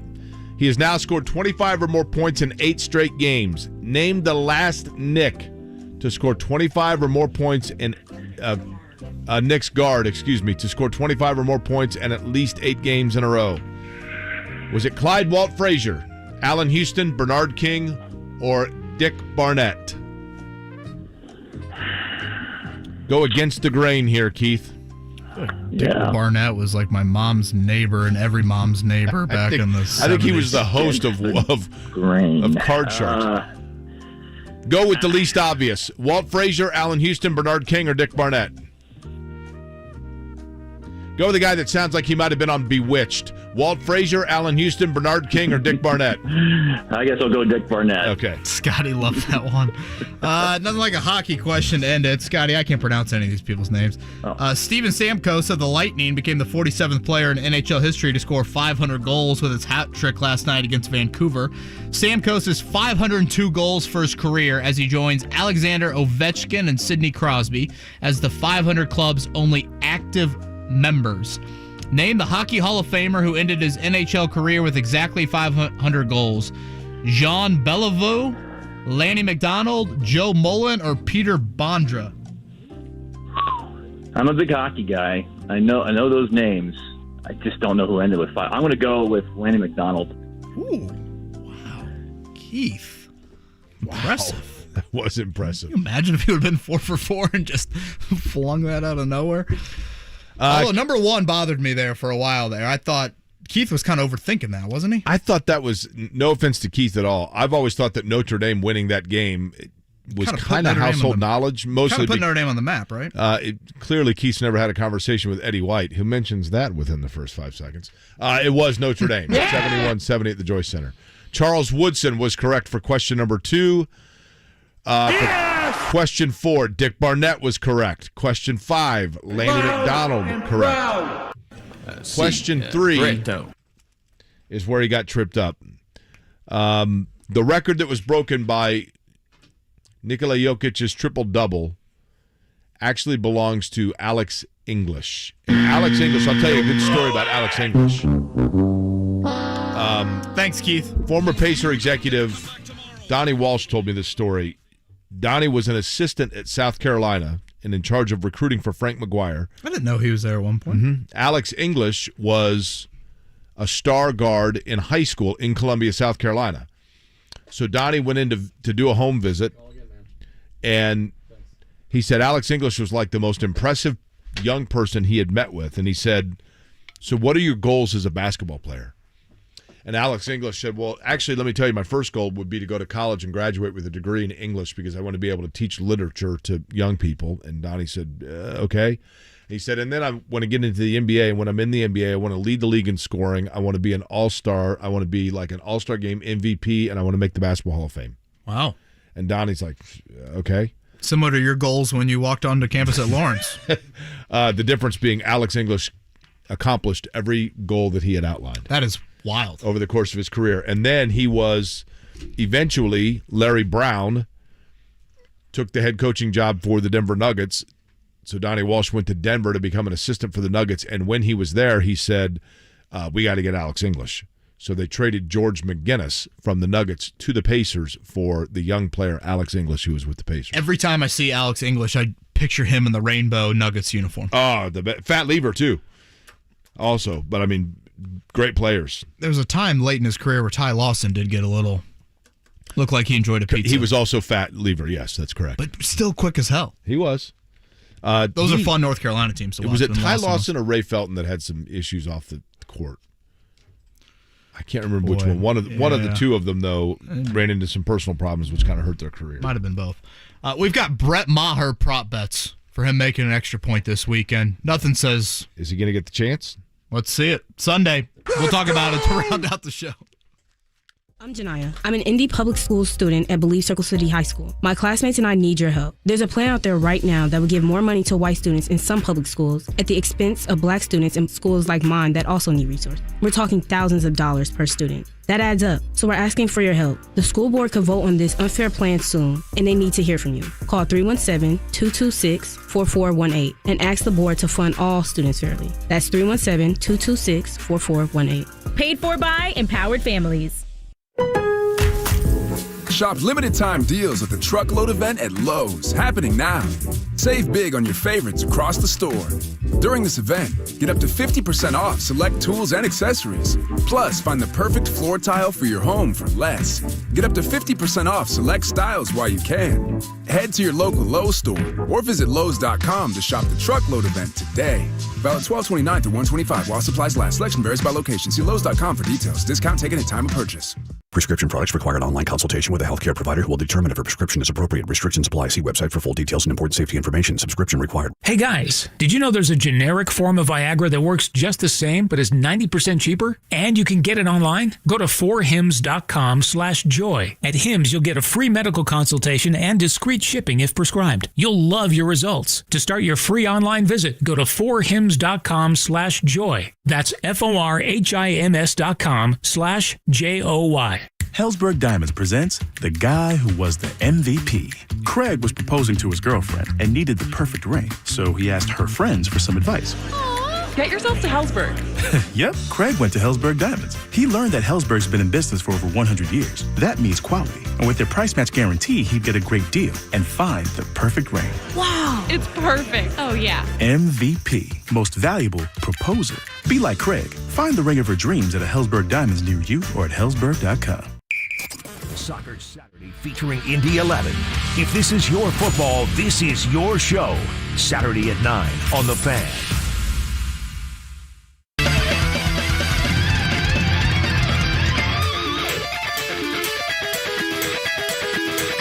You're listening to Kevin and Query on 93.5 and 107.5. The Fan.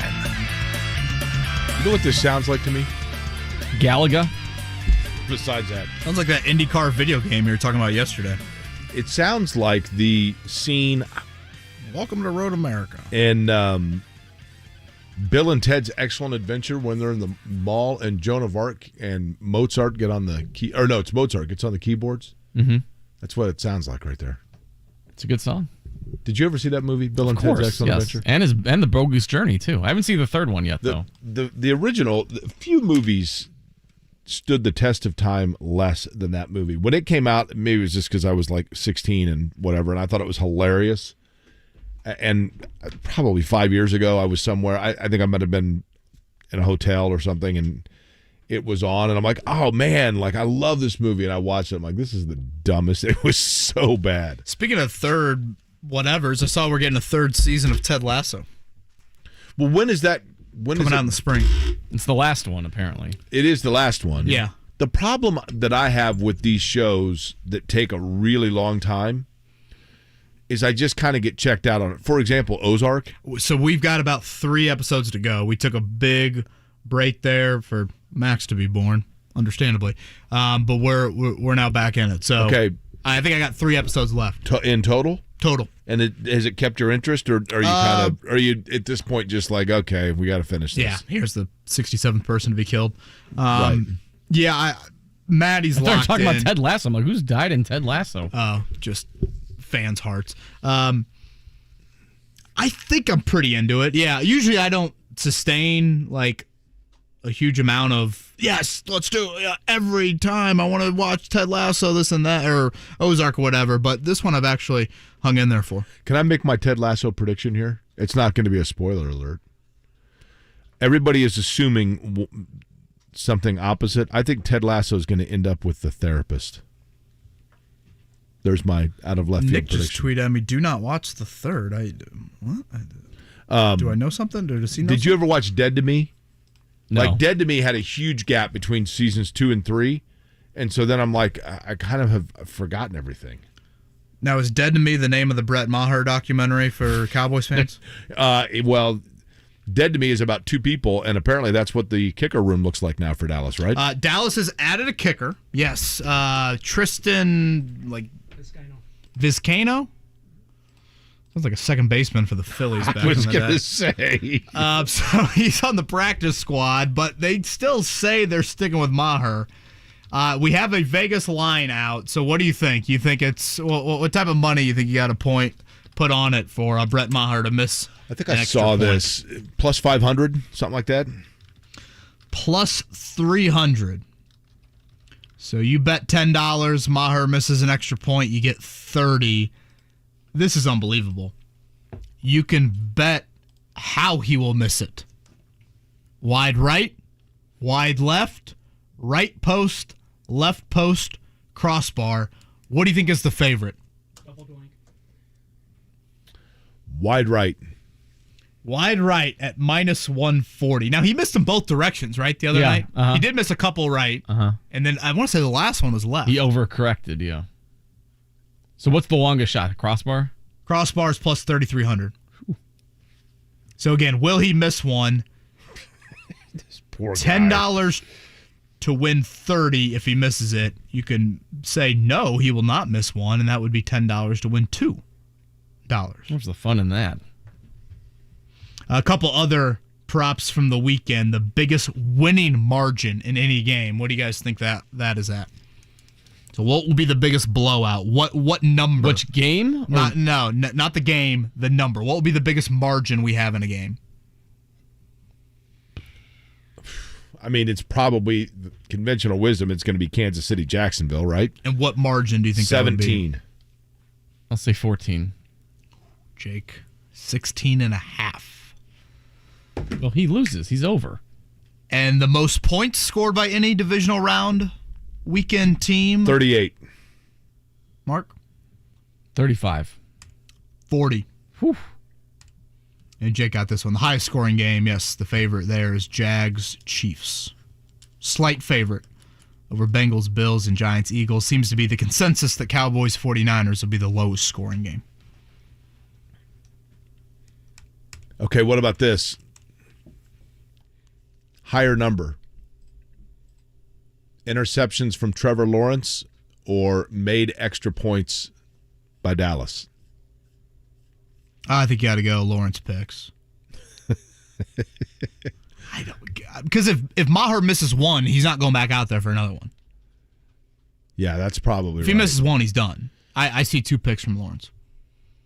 Could they go for 2? Could Dallas just go for 2 every time? It'll be like, it's like you're back in high school and the kids missed a 19-yard field goal. Middle school in particular. Middle school almost all, it's... Go get Johnny from the soccer Ryan field. Horvath, we had a kid named Ryan Horvath that could hit extra points and field goals. It was like in 8th grade. Unbelievable. If he misses another extra point, Jerry Jones is going to come down from the owner's box. Oh, yeah. And say, what do you guys make of this? Suck on that all week. Mark, come on now. Got a guest in studio and you're acting like that. Show them how the show's run. Now, what do you think? Do you think they signed this guy for... He's going to get the call up on Sunday all week long. They act like it's not a storyline, and then boom, they call up Vizcaino on Sunday? I think that's such a risk. Do you carry 2 kickers into the active roster just as a safety? Oh, boy. That creates even more of a storyline, doesn't it? Probably. You're watching them in warm-ups. All right, who's kicking better in warm-ups? We're gonna pick that. I mean, that might be the most anticipated play of the weekend. Dallas's first extra point. Not a Mahomes pass, not a Josh Allen. Well, it's like Eli Manning said on the Manning cast, which was hilarious. By the time the guy had missed 3, everyone is watching. I mean, literally, it's like, oh my gosh, are you watching the Cowboys game? Turn away. They just scored. This guy's got, and by the time, the 5th was the one he made, right? Right, that was the biggest cheer of the night. And Eli Manning said, he's like, it was just such a great comment from Eli Manning because it was like a stream of conscience. Like he didn't even realize he was saying it, and he just said, I've never been more nervous for an extra point in my life. Yeah, going left, throwing back right in the end zone. Oh, my God. Got to be kidding me. I've never seen anything like it. Why are we kicking it? Why are we kicking it? Peyton cannot hide his emotions. What is going? He can't believe it. Talk about a buzzkill. No one's ever missed 3 extra points in a row. That's cut a guy at halftime of a playoff. I thought ESPN did a great job of getting the quick sideline shots in. Like what ESPN of Dak Prescott's didn't do reaction, a good job of the Jerry Jones reaction. On the 5th one, ESPN almost missed it. Oh, yeah. They pulled a Brett Maher at the time. Correct. Mm-hmm. Right. I was livid. I'm like, dude, you guys almost missed the shot here. You got to show the kick. What do you think we'll see from Indiana tonight? Big one. On the road. 6-point underdog. Illinois team that's played better as of late. You have to like a lot of what you saw from IU against Wisconsin. Jake, it's kind of been an age-old question. Just can they carry it on the road? Xavier seems like eons ago when they had that performance. Yeah, I hope I'm wrong, but I have a feeling that it's going to be a hard, a very defensive, battled game, and that Illinois is going to pull it out in the end. I think 6 points seems like a lot to me. Well, I agree with that. Yeah, important one for the Hoosiers. Again, Purdue and Minnesota, 7 o'clock. If you missed it, we had Bruce Weber on earlier. Really, really enjoyed that conversation. Obviously some Big Ten, a little bit of Tyrese Haliburton as well. That'll be up on the podcast. We'll recap the Big Ten slate